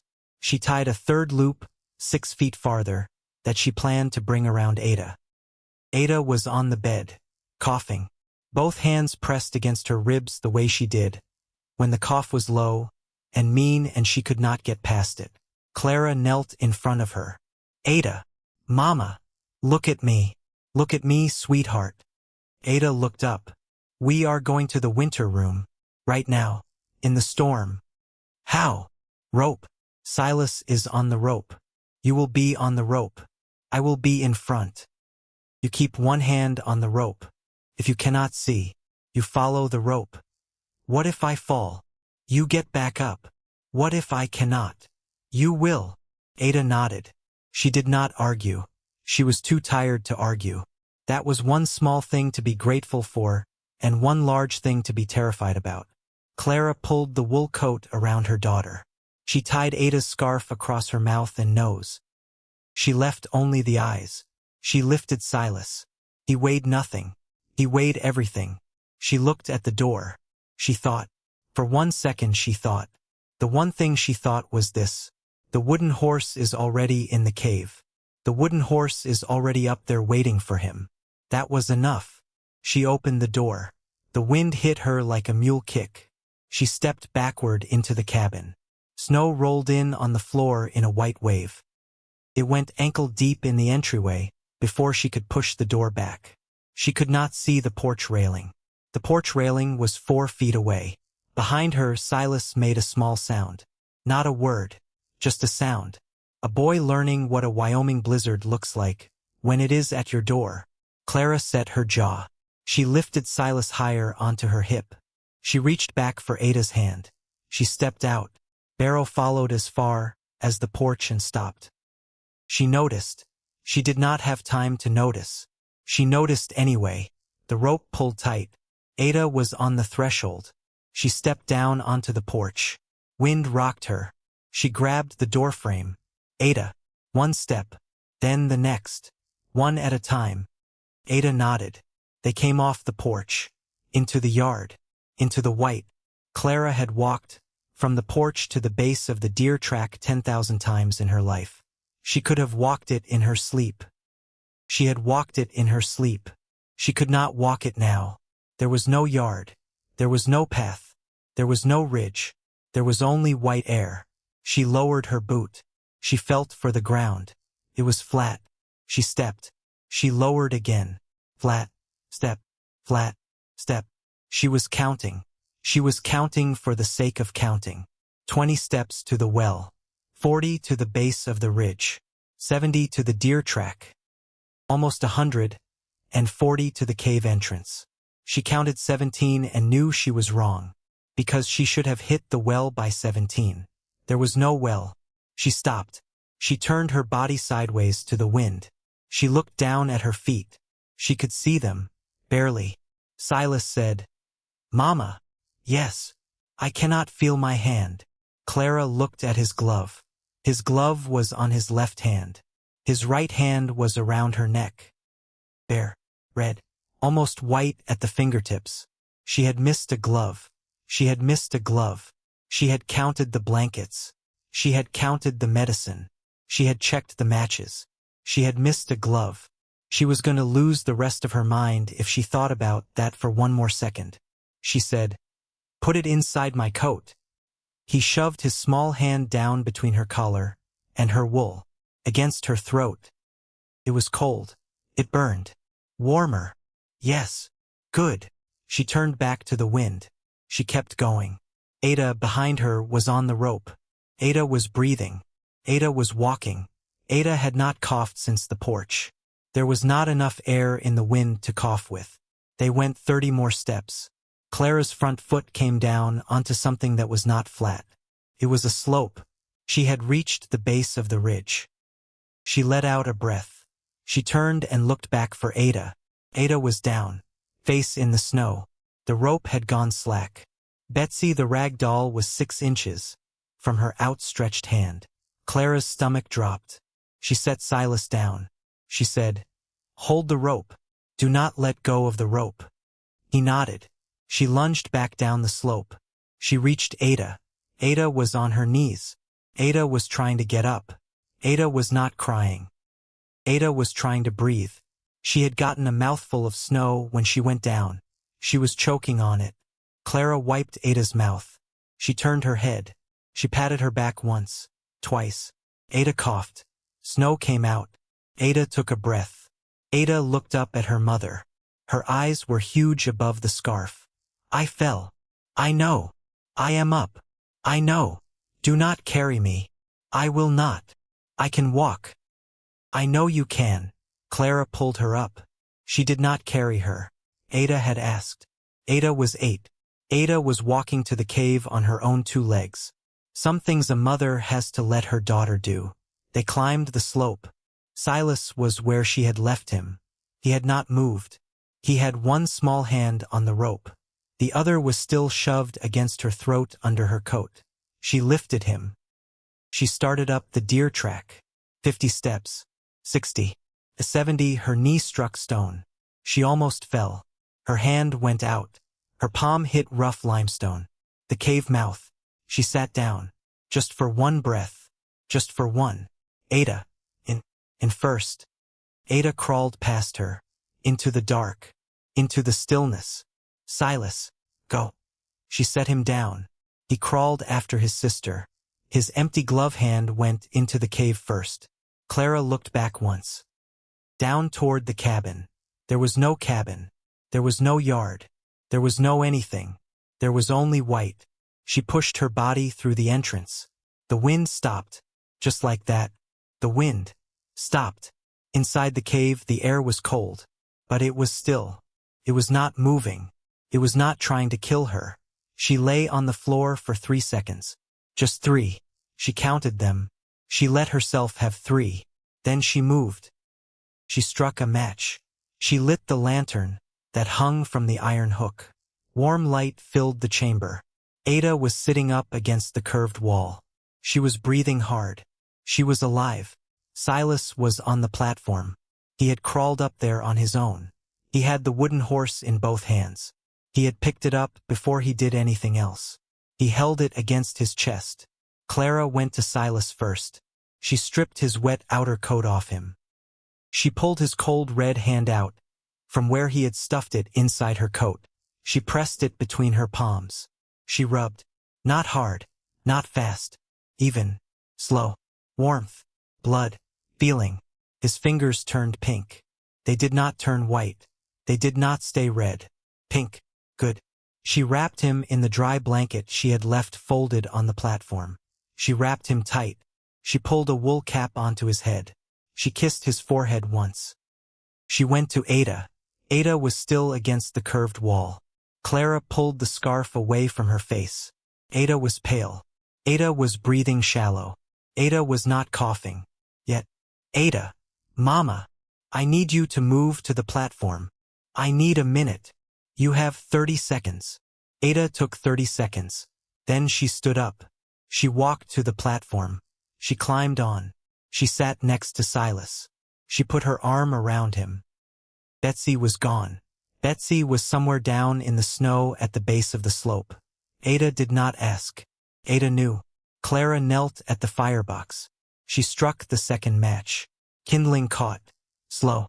Careful. Small fire. Very small. She was heating stone, not air. She was heating stone. She was heating stone. The smoke went into the channel. The channel took it under the platform. Came out the vent at the far end. It rose through the crack in the ceiling. No smoke came into the chamber. Draft. Good. She fed the fire. Slowly. Cedar. She never stopped watching. She never looked away. Ada, on the platform, said, Mama. Yes. Barrow. Clara went still. Because Clara had not thought about Barrow since the porch. Because Barrow had stopped at the porch. Because Clara had brought her children out into the storm and closed the door on the old dog. She had left him. She had left him. She had left him. She was breathing hard. She looked at the entrance. The wind was screaming past it. She looked at her children. Silas said, "Mama." He was on the porch. He did not come. "I know. Is he all right?" "I do not know. Please." That was all he said. One word. He was 6. He had lost his father. He had almost lost his hand. He had crawled through a blizzard on a rope. He had asked for one thing. Clara stood up. She looked at Ada. "Feed the fire. Small pieces. Never more than 3 at a time. Do not open the firebox door more than a hand's width. Watch the smoke. If any comes into the room, you put the fire out. All the way out. With the wet cloth. You understand?" "I understand. I will be back." "How long?" 10 minutes. She did not know if that was true. She did not know. She retied the rope. She left the far end tied to the iron hook by the lantern. She untied Silas. She untied the 3rd loop where Ada had been. She tied the near end around her own waist. She looked at her children. "I will be back." She crawled out. The wind hit her again. Worse this time, because now she had no rope going back. Now the rope only went forward, or rather backward. Toward the porch, toward the dog, toward a cabin she could not see. She started down the ridge. She let the rope play out behind her. 60 yards of rope. She had cut it that morning. She had cut it thinking of the entrance. She had not cut it thinking of the porch. 60 yards would take her almost to the yard. Almost. She counted her steps. 10, 20, 30. At 35 the rope went tight. She had reached the end of it. She could not see the cabin. She could not see the porch. She stopped. She could turn back. She could turn back now. She could go back to her children. She had 2 children in a warm cave on a stone platform, and she had 1 old dog somewhere in a white wind, and she was not going to trade one for the other. She was not going to. She listened. She could not hear anything. Only wind. Then, just barely, just once, a short sharp bark. Ahead, and to the left. Clara looked at the rope around her waist. She untied it. She looped the end around a small pine sapling at the edge of the deer track. She tied it hard. She left it there. Then she stepped away from the rope. Into the white. She counted her steps forward. Slow. She could not see her boots. She was going by the memory of the ground. 10 steps. 15. She almost walked into the porch railing. She was on the porch. The cabin was there. The porch was there. She could not see it until she was standing on it. Barrow was under the bench beside the door. He had crawled under. He had made himself small. He was shivering. He was old. He was cold. He was alive. She got down on her knees. She reached under the bench. He came out to her hand. She lifted him. 28 pounds of wet old dog. She wrapped him inside her coat. She held him against her chest, with one arm. She had one arm left. She turned around. She could not see the sapling. She could not see the rope. She counted her steps back. 10, 15. At 16 her hand hit the rope. She almost cried. She almost cried a second time in 1 week, and both of them in a Wyoming blizzard. She followed the rope back. Barrow inside her coat, his old heart beating against her ribs. She reached the cave. She crawled in. The wind stopped. The chamber was warmer than it had been 10 minutes ago. Ada had fed the fire. Small pieces. Perfectly. Clara set Barrow down by the firebox. He shook himself once. He looked around. He walked to the platform. He put his front paws up. Silas leaned down. Silas lifted him. The old dog curled up in the crook of Silas's small body. Silas put his face into Barrow's fur. The boy did not say anything. He did not need to. Clara sat down against the curved wall. She let her head fall back against the limestone. Her whole body was shaking. She let it shake. She stopped only when she had counted, again the same way she counted everything now, 3 heartbeats. 3. Ada. Silas. Barrow. Alive. All of them. Alive. Ada was watching her. Ada said one thing. "Mama, you are the bravest person I know." Clara looked at her daughter. Clara did not answer, because she was not, because she was just a woman, who had been very stupid to leave a glove behind, and who had almost left an old dog to freeze on a porch, and who had built a room in a hill because she had run out of other options. But her daughter did not need to know that. Her daughter needed to believe that her mother was brave. So Clara let her believe. By midnight, the temperature outside the cave had dropped past 20 below. Inside the cave, the thermometer read 52. Clara had let the fire die at 11. The stone was holding. She had watched the platform temperature at the head end. Warm to the touch. Not hot. Warm. Warm enough. Ada was asleep against Silas. Silas was asleep against Barrow. Barrow was asleep against the wooden horse, which had ended up wedged between his front paws in a way that would have made Ellis laugh, if Ellis had been there, if Ellis had. Clara sat by the entrance with the second lantern. She had turned it low. She heard it before she understood it. A deep sound, above them, moving through the rock. Not wind. Not any wind she had ever heard. Snow. A lot of snow. Shifting. Sliding. She stood. She went to the entrance. She lifted the brush aside. She looked out. She could not see out. The opening had been 3 feet wide when they had crawled in. It was now less than 1. Snow had built up along the outside. Something had shifted on the hillside above and sent a small avalanche of it down. Not enough to bury the ridge. Enough to close her door. She got the small board she had left by the entrance. She pushed. She widened the gap by a hand's width. Cold air rushed in. She stopped. If she dug too much, the whole drift would spill inside. She backed away. She went to the lantern hanging by the iron hook. She held it near the smoke vent at the base of the platform. The flame stood straight. Straight up. No lean. No draft. Clara went cold. Not outside cold. A different cold. The cold that lives under your ribs. She held the flame closer. Nothing. It did not move. The vent was not drawing. The ceiling crack was buried. Somewhere above them, up on the ridge, the same drift of snow that had closed her door had sealed her chimney. If she built a fire now, if she built one small stick of a fire, the smoke would not go anywhere. It would come back into the chamber. It would come along the smoke channel under the platform. It would rise, and her children would breathe it. And they would go to sleep because that is what people do when there is smoke that they cannot see and cannot smell. They go to sleep, and they do not wake up. Clara stood in the middle of the cave. The fire was out. The stone was holding. The stone would hold for 3 or 4 more hours. Then it would begin to cool. And the chamber would begin to cool with it. And by dawn, if she could not relight the fire, the chamber would drop into the 30s, and Ada would begin coughing, and Ada would not stop. She had 2 problems. She had one solution. She had to open the vent from the outside. In a blizzard, on the top of the ridge, at midnight, alone, she looked at her children. She looked at the door, that was almost closed. She looked at the lantern flame that would not lean. Then Ada moved. Ada sat up on the platform. She looked around.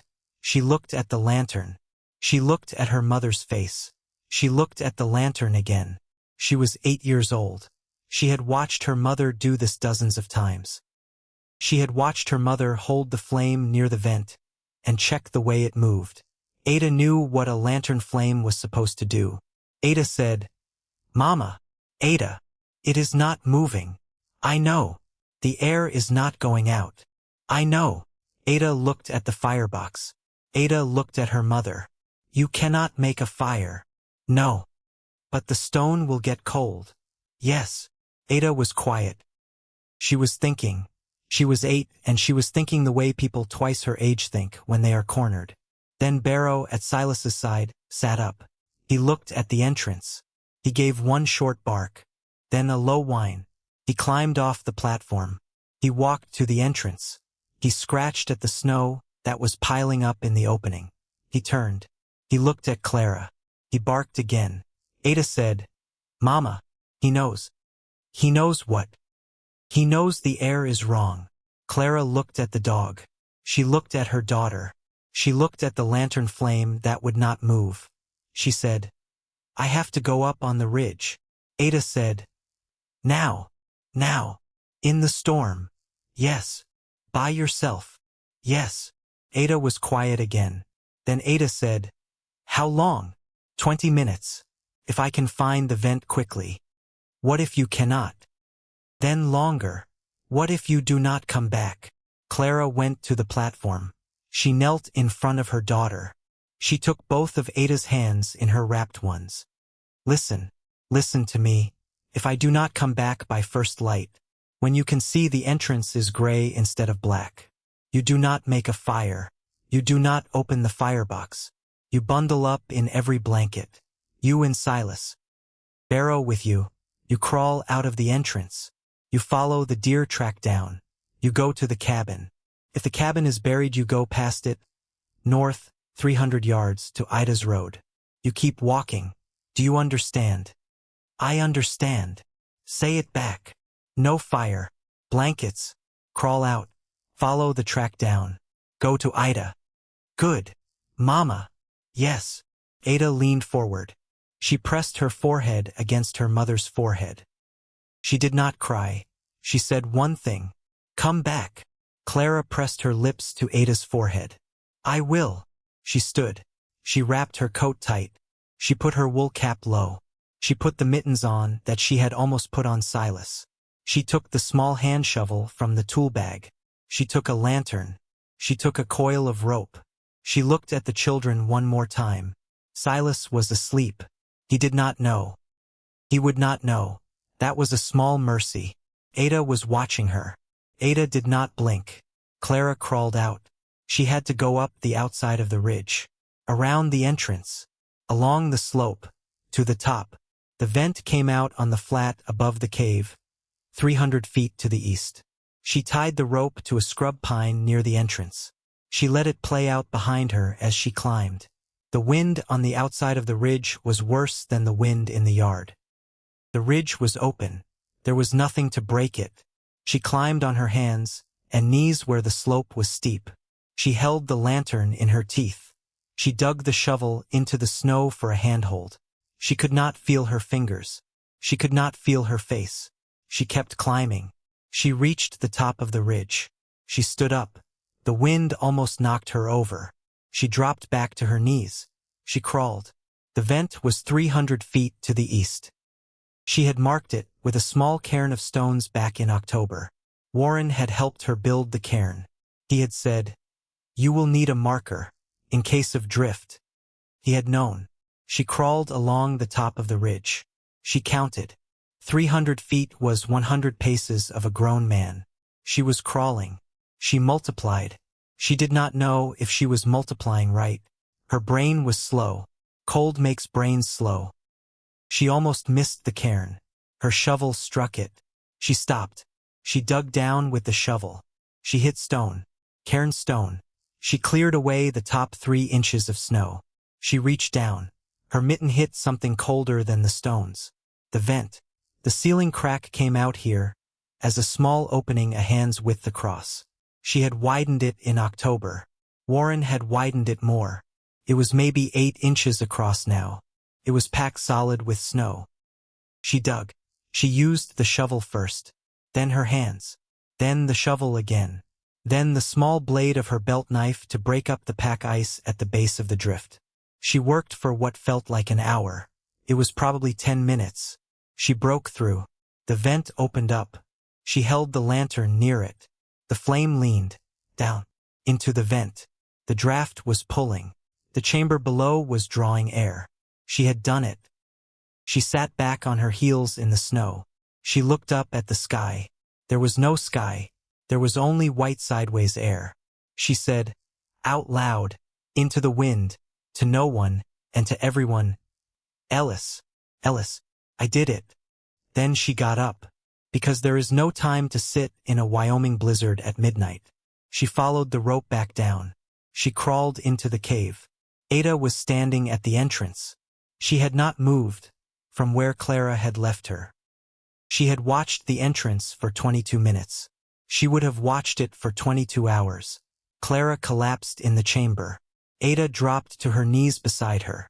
Mama. Fine. The vent. Open. You can make a fire. In a minute. Give me a minute. Ada put her hand on her mother's face. Ada said, I love you. Clara closed her eyes. She said, I love you too, my brave girl. At first light, Clara built a small fire. The smoke went into the channel. The channel took it under the platform. Came out the vent. It rose. Through the ridge. Out into the still screaming morning. The stone warmed. Ada slept. Silas slept. Barrow slept curled against the wooden horse. The chamber climbed back to 53. Clara sat by the firebox and watched them sleep. She did not sleep. She watched them sleep. The blizzard held for 8 days and nights. Sable Ridge had not seen a storm, that long in living memory. Old Alfred Skagg, who had bought all the lamp oil, later swore in the trading post that he had felt it coming a full week out. Nobody argued with him. Nobody was going to argue with Alfred Skagg about weather. Not after that January. Inside the winter room, the days took a shape. Clara built one small fire in the morning. Enough to reheat the stone. She let it die. She built one more in the late afternoon. She let that one die too. The stone did the rest. The stone was old. The stone was patient. The stone had been waiting a long time to be useful. The thermometer never dropped below 49. Ada did not cough once. Silas learned to count wood. He counted every stick. He organized them by size. He made a little pile of the ones shaped like animals. There were 7. One like a chicken. One like a bear. One that Silas insisted looked like Reverend Trent, which made Ada laugh, so hard she had to stop and rest. Barrow slept. Barrow ate. Barrow was old, but Barrow was warm, and warm is a great physician for the old. On the 3rd afternoon, Clara heard a sound she had not expected. Voices. Muffled. Faint. Coming through the entrance. She stood. She went to the entrance. She widened the gap by 2 hands. She heard, from a distance, Bellamy. Clara Bellamy. Sing out. She sang out. Here. There was a pause. Then closer. Warren. It is Warren. She lifted the brush. She widened the gap more. Warren Kessler crawled in first, snow packed to his eyebrows. Behind him came 2 other men. Then a third. Warren stood up in the chamber. He looked at the platform. He looked at the sleeping children. He looked at the thermometer. He read the number. He read it twice. He looked at Clara. He removed his hat. He said only 2 words. He could not finish. He tried again. I was wrong. Clara looked at him. She did not gloat. She did not smile. She did not say anything for a long time. Then she said the one thing she needed to say. Warren. Who is out there? In town. Who is not safe? Warren swallowed. Millers lost their roof on the 2nd night. They are burning furniture. Old Pete Halloran is out of firewood. The Kellerman boy has fever. Widow Grimes has not been seen since the 3rd day. And he hesitated. And Reverend Trent's niece. Prudence. She is sick. Bad sick. They are running a stove all day, and the parsonage is not holding. Trent came to me this morning. He asked me where you were. Clara was quiet for a moment. Then she said, How many can we bring? Warren looked around the chamber. You have room for 8 if they crowd. Bring the sickest first. Prudence first. Then the Kellerman boy. Then Pete. Then the Millers if you can find them. Then Widow Grimes if she is alive. Clara. What? Prudence's uncle. Do you want him? Clara did not answer for a long moment. Then she said, If he comes with the child, he comes. If he stays behind, that is his choice. I will not turn away a 6-year-old, because I do not care for her uncle's sermons. Warren nodded once. He turned to his men. You heard her. They went. The winter room filled slowly over the next day. Prudence came in first, 6 years old. her small face flushed with fever. Warren carrying her, her small arms around his neck. She did not know Clara. She had never seen Clara up close before. Clara laid the child on the warmest section of the platform, right by the firebox end. Silas moved without being asked. He took his own blanket off. He wrapped it around Prudence. He put the wooden horse in her hand. He said one thing. He is a good horse. He is not scared.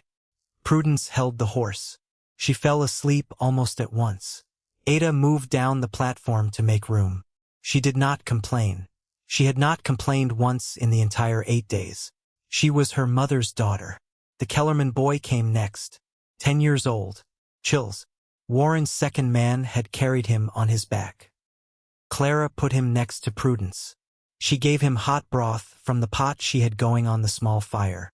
Pete Halloran, 68 years old, came in on his own 2 feet, leaning on Warren, complaining the whole way. Pete had complained about weather every day of his life. Nobody had ever loved a complainer more. When Pete saw the thermometer, he stopped complaining. He sat down on the floor by the entrance. He said, "Well, I will be a..." He did not finish the sentence. He did not need to. The Millers came in with 3 children. Mr. Miller had a burn on his hand from the last of their furniture. Mrs. Miller had eyes that had not slept in 3 days. The 3 children were small and quiet in the way that terrified children are quiet. Widow Grimes was alive. Barely. Warren had found her wrapped in every quilt she owned, in a corner of her cabin, where the roof had partly collapsed. She was 74. She could not walk. Warren carried her the whole way. Ida Halverson came in last. She had walked the 4 miles down from her own place. She had brought a bag of bread. She was cold, but she was Ida. She looked at the chamber. She looked at the platform. She looked at Prudence sleeping with the wooden horse. She looked at Clara. She said only, "Carl would be proud." Clara could not answer. Ida sat down beside her. She took her hand.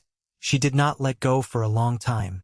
Reverend Josiah Trent came in last of all. He had walked behind Warren the whole way. He had not spoken. He had not asked if he was welcome. He had not been sure that he was. He crawled into the chamber. He stood up. He looked at his niece, asleep, pink cheeks, wooden horse in her small hand, breathing full breaths on a warm stone platform in a chamber that his sermon had called a grave for children. He looked at Clara. He did not speak. He removed his hat. He walked to the platform. He did not sit down. He knelt beside Prudence. He put one hand on the child's forehead. He kept his hand there for a long time. He looked at Clara. He opened his mouth. Clara said, "Not now, Reverend." He closed his mouth. He nodded. He sat down on the floor beside the platform. He did not move for 4 hours. That was enough. For now, that was enough. The winter room held 12 people that night. 12 people and 1 old dog, and 1 wooden horse. The stones stayed warm. The vent drew. The fire, when Clara built it, burned small and clean. Nobody died. Not that night. Not the next. Not any night. On the morning of the 30th of December, the wind died. Not eased. Died. The way a Wyoming wind sometimes just decides it is done. The valley went quiet all at once. Clara crawled out of the entrance first. She stood up on the ridge. The sun was breaking through low cloud in the east. The whole world was white. The cabin was almost gone under drift, only the chimney and one edge of the roof still showing. Fences vanished. The trading post at the crossroads had lost its awning. Smoke rose from 3 of the town's chimneys. Only 3, out of a valley that had held 41. She stood alone on the ridge for a moment. The others came out behind her, one by one, blinking, squinting into the sun, their faces slack with exhaustion and something else, something like disbelief, like people who had not quite been sure they would ever stand in sunlight again. Warren stood beside her. He did not speak. He did not need to. The valley began to dig itself out. Took days. Warren and his men went from cabin to cabin. They checked on the ones who had stayed. Most were alive. Some were not. The Whitaker family had lost their youngest boy on the 5th night. The Simmons place had gone up in flames on the 4th. The Bergerons had all survived, huddled in their root cellar, exactly the way Clara had told them to consider back in November, when she had crossed paths with Mrs. Bergeron at the trading post, and had spoken quietly about heat and stone. 12 people had lived through the storm in the winter room, not counting the Bellamys, not counting Barrow, not counting the wooden horse. 12. Every one of them alive. On the first Sunday of the new year, Reverend Josiah Trent stood at the pulpit of the small clapboard church. The church was full. It had never been fuller. People had walked over the drifts to be there. Clara sat in the 4th pew from the back. Ada beside her in her one good dress. Silas beside Ada, holding the wooden horse under his coat again, because Prudence had insisted, in the cave, that the horse should go home with him because it was his. Reverend Trent stepped up to the pulpit. He set his Bible down. He did not open it. He looked out over the congregation. He looked at Clara. He looked at his niece, alive, in the front row beside Cordelia. He looked at his own hands. He spoke. Brothers and sisters, I stood in this pulpit 2 months ago. I said things about a woman in this valley that were not true. I called her building a grave. I called her decision a temptation. I said what I said. You heard me say it. The church was silent. I was wrong. He paused. I was wrong the way a man is wrong, when he mistakes his own fear for the voice of God. I was wrong because I was afraid of a woman who did not need my permission. I was wrong because I have been trained, all my life, to believe that wisdom wears a coat and pants and speaks from a pulpit. And it turns out that wisdom sometimes wears a wool skirt and carries a mason's hammer and builds, with her own hands, the room that saves my sister's child. He looked at Clara. Mrs. Bellamy, I owe you an apology I do not know how to make. I make it here, in front of these people, because I have no other place fit to make it. Clara did not stand. She did not smile. She nodded once. That was enough. That was all she would give. That was what he had earned. He accepted it. He sat down. The service went on. That afternoon at the trading post, Cyrus Dokes walked in. He looked terrible. He had not shaved in a week. There were dark circles under his eyes. He came to the counter. His father was not there. His father had been laid up since the 3rd day of the storm with a bad chest. Cyrus looked at the storekeeper. He looked at Alfred Skagg on the bench. He looked at Warren, who was standing at the far shelf pretending to price a shovel and pretending not to be listening. Cyrus said, I need to tell you something. Alfred said, so tell it. Cyrus took a breath. The wall, on the ridge. The one that came down in October. Warren stopped pretending. He turned. He looked at Cyrus. Cyrus said, it was me. The trading post went very still. Cyrus said, I did it. I kicked it. I thought if she saw it come apart, she would take the money. My father wants the North 40 for the railroad spur. They are surveying west of Cottonwood by spring. He told me, get it. Anyway, get it. Nobody spoke. Cyrus said, I am sorry. Alfred Skagg spat once into the tin can beside the bench. He said, you are not sorry yet, boy, but you will be. Cyrus left. The story was around the valley by nightfall. 2 days later, Clara was in the yard with a shovel, clearing a path from the porch to the well, when Ellis's notebook rose to the top of her mind and would not leave. The torn page, the word that began with KH. She stopped shoveling. She stood in the yard. She said the sound out loud, softly. KH, KH. She would never know what he had meant to write. Not for certain. She had ideas. She had suspicions. She had a young man named Cyrus, and a father named Dokes, and a railroad survey on the far side of Cottonwood Creek. She had enough pieces to draw a shape. But shapes are not answers. And Clara Bellamy, who had spent a lifetime learning to think like an engineer, had finally learned the one thing her father had never quite been able to teach her. Some questions do not need to be solved. Some questions only need to be laid down. She laid the question down. Right there in the yard. In the snow. Beside the shovel. Then she went back to work. Because Ada needed a path to the well. Because Silas needed his oatmeal in an hour. Because Barrow was on the porch watching the road. Because the winter was not fully over. Because she was still Clara Bellamy. Because that was what she had. Spring came late that year. The search party went up in May. Sheriff Halloran led it. Warren went. 2 of Warren's men went. They followed the old cattle trail up into the high country. They spent 4 days. They came back empty. No horse. No saddle. No coat. No bones. No sign. Sheriff Halloran came to the cabin himself. He sat at Clara's table. He turned his hat in his hands. He said, "Clara, I am sorry. There was nothing up there. The winter took everything the winter wanted to take. If he is up there, he is deep. The snowmelt would have moved him. We could not find him." Clara nodded once. She poured him coffee. She said, "Thank you for going, Sheriff." He drank his coffee. He looked at her over the rim. He said, "You could file for a declaration. 7 years is standard. You could start the clock." Clara said, "Not yet." He nodded.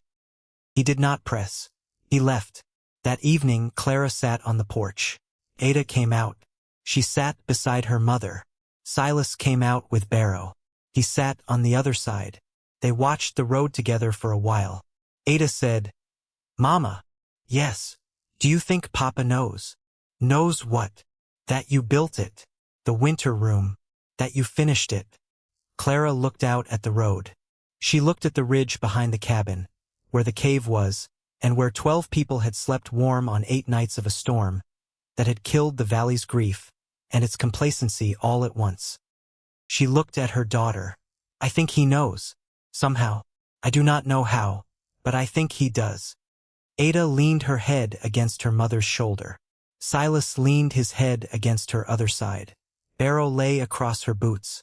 Clara did not say anything more, because sometimes healing is not knowing.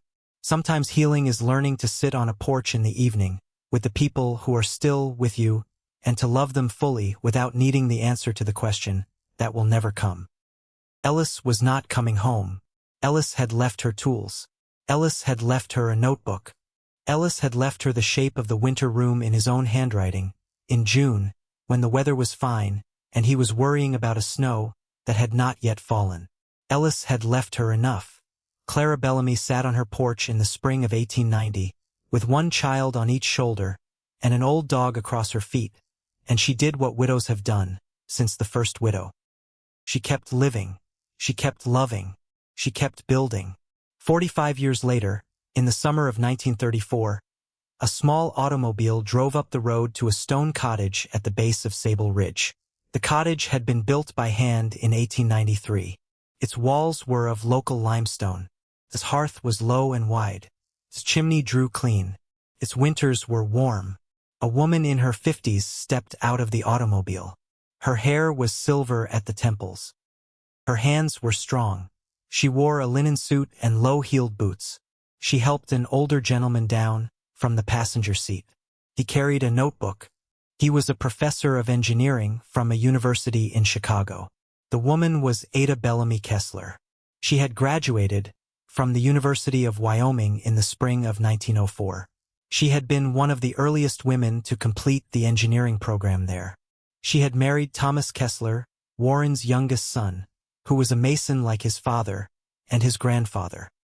She had 3 children of her own. She still limped a little when the weather turned on account of a chest that had once been weaker than any doctor could explain. She led the professor up the deer track. Silas was waiting at the cave entrance. He was 61 now. He was the county surveyor. He had never stopped keeping a wooden horse on the mantel of his own house. He nodded to his sister. He nodded to the professor. He did not speak much. He had never spoken much. He was his mother's son. The 3 of them crawled into the winter room. The chamber was cool but not cold. It always was. The professor stood up in the center of the room. He looked at the curved wall, at the platform, at the firebox. at the smoke channel, at the vent overhead, marked outside by the same cairn of stones that Warren Kessler had helped Clara build in October of 1889. The professor placed his hand on the wall. He was quiet for a very long time. Then he took out his notebook. He wrote. He said, without looking up, "This is an independent application of thermal mass heating. The design principle is closely related to the Korean ondol and to the Roman hypocaust. The remarkable thing is that the woman who built this had no formal engineering training that we know of." Ada smiled. She said, "My mother had training. Her father was an engineer. He taught her when she was a girl. She built with her father's tools. She built with her husband's notebook. She built with her own hands." She paused. "She had training, Professor. It is only that no one asked her where she had gotten it." The professor looked up. He nodded slowly. He wrote that down too. On the north wall of the winter room at about waist height, a small line of letters had been cut carefully into the limestone. They had been chiseled in decades earlier, by a woman with careful hands, by Ada when she was 20 years old on a summer afternoon in 1901, alone in the cave with a chisel and a small mason's hammer that had once belonged to a builder named Warren Kessler. The professor knelt. He read the letters aloud. "For Ellis, for what he began, for what my mother finished, for the women whose knowledge was never asked for. May the stone remember what the world forgot." The professor was quiet again. Then he closed his notebook. He stood. He looked at Ada. He said, "Thank you." Ada said, "Thank her." Clara Bellamy had died in 1918 in her sleep at the age of 64 in the small stone cottage at the base of the ridge. Ida had died first in 1907 at 79. Warren Kessler had died in 1919 of the same influenza that had taken so many. Reverend Josiah Trent had spent the last 30 years of his life quietly, in the same parsonage, keeping his sermons short and his opinions humble. Prudence had grown up. Prudence had become a schoolteacher. Prudence had taught mathematics and physics to 2 generations of Sable Ridge children. Prudence had once, when a boy in her classroom said that girls could not build things, held up a piece of chalk and said, "I know a woman who built a room in a mountain when she was 35. She had 2 children and no husband and no money and no help. And when the storm came, 12 people slept warm on stone that she had heated with a fire the size of your fist. You will not say that again in my classroom." The boy had not said it again. He had grown up to become an engineer. Ada, on the summer afternoon in 1934, walked out of the winter room and stood on the ridge above the cabin. The valley below was green. The cottonwoods were tall. Wyoming was still Wyoming. She looked out toward the mountains, where her father had ridden in the summer of 1889. She had never known what happened to him. She did not need to anymore. She had been 8 years old on a stone platform in a warm room in a hillside, and her mother had built that room with her own 2 hands, and her mother had come back from the top of a ridge in a blizzard because a little girl on a platform had asked her to. Some griefs do not close. Some griefs simply learn to sit beside you on a porch in the evening. Quiet, familiar, a little softer with each year. Ada Bellamy Kessler stood in the sun on the top of Sable Ridge in the summer of 1934. She thought about her mother. She smiled. She went down to help the professor into his automobile. If the story stayed with you, if it made you think of someone in your own life whose knowledge was never asked for, if it made you remember your own hands and what they have built and what nobody ever thanked you for, then share it. Share it with the woman in your life who deserves to hear it. Because the stone remembers, and so do we.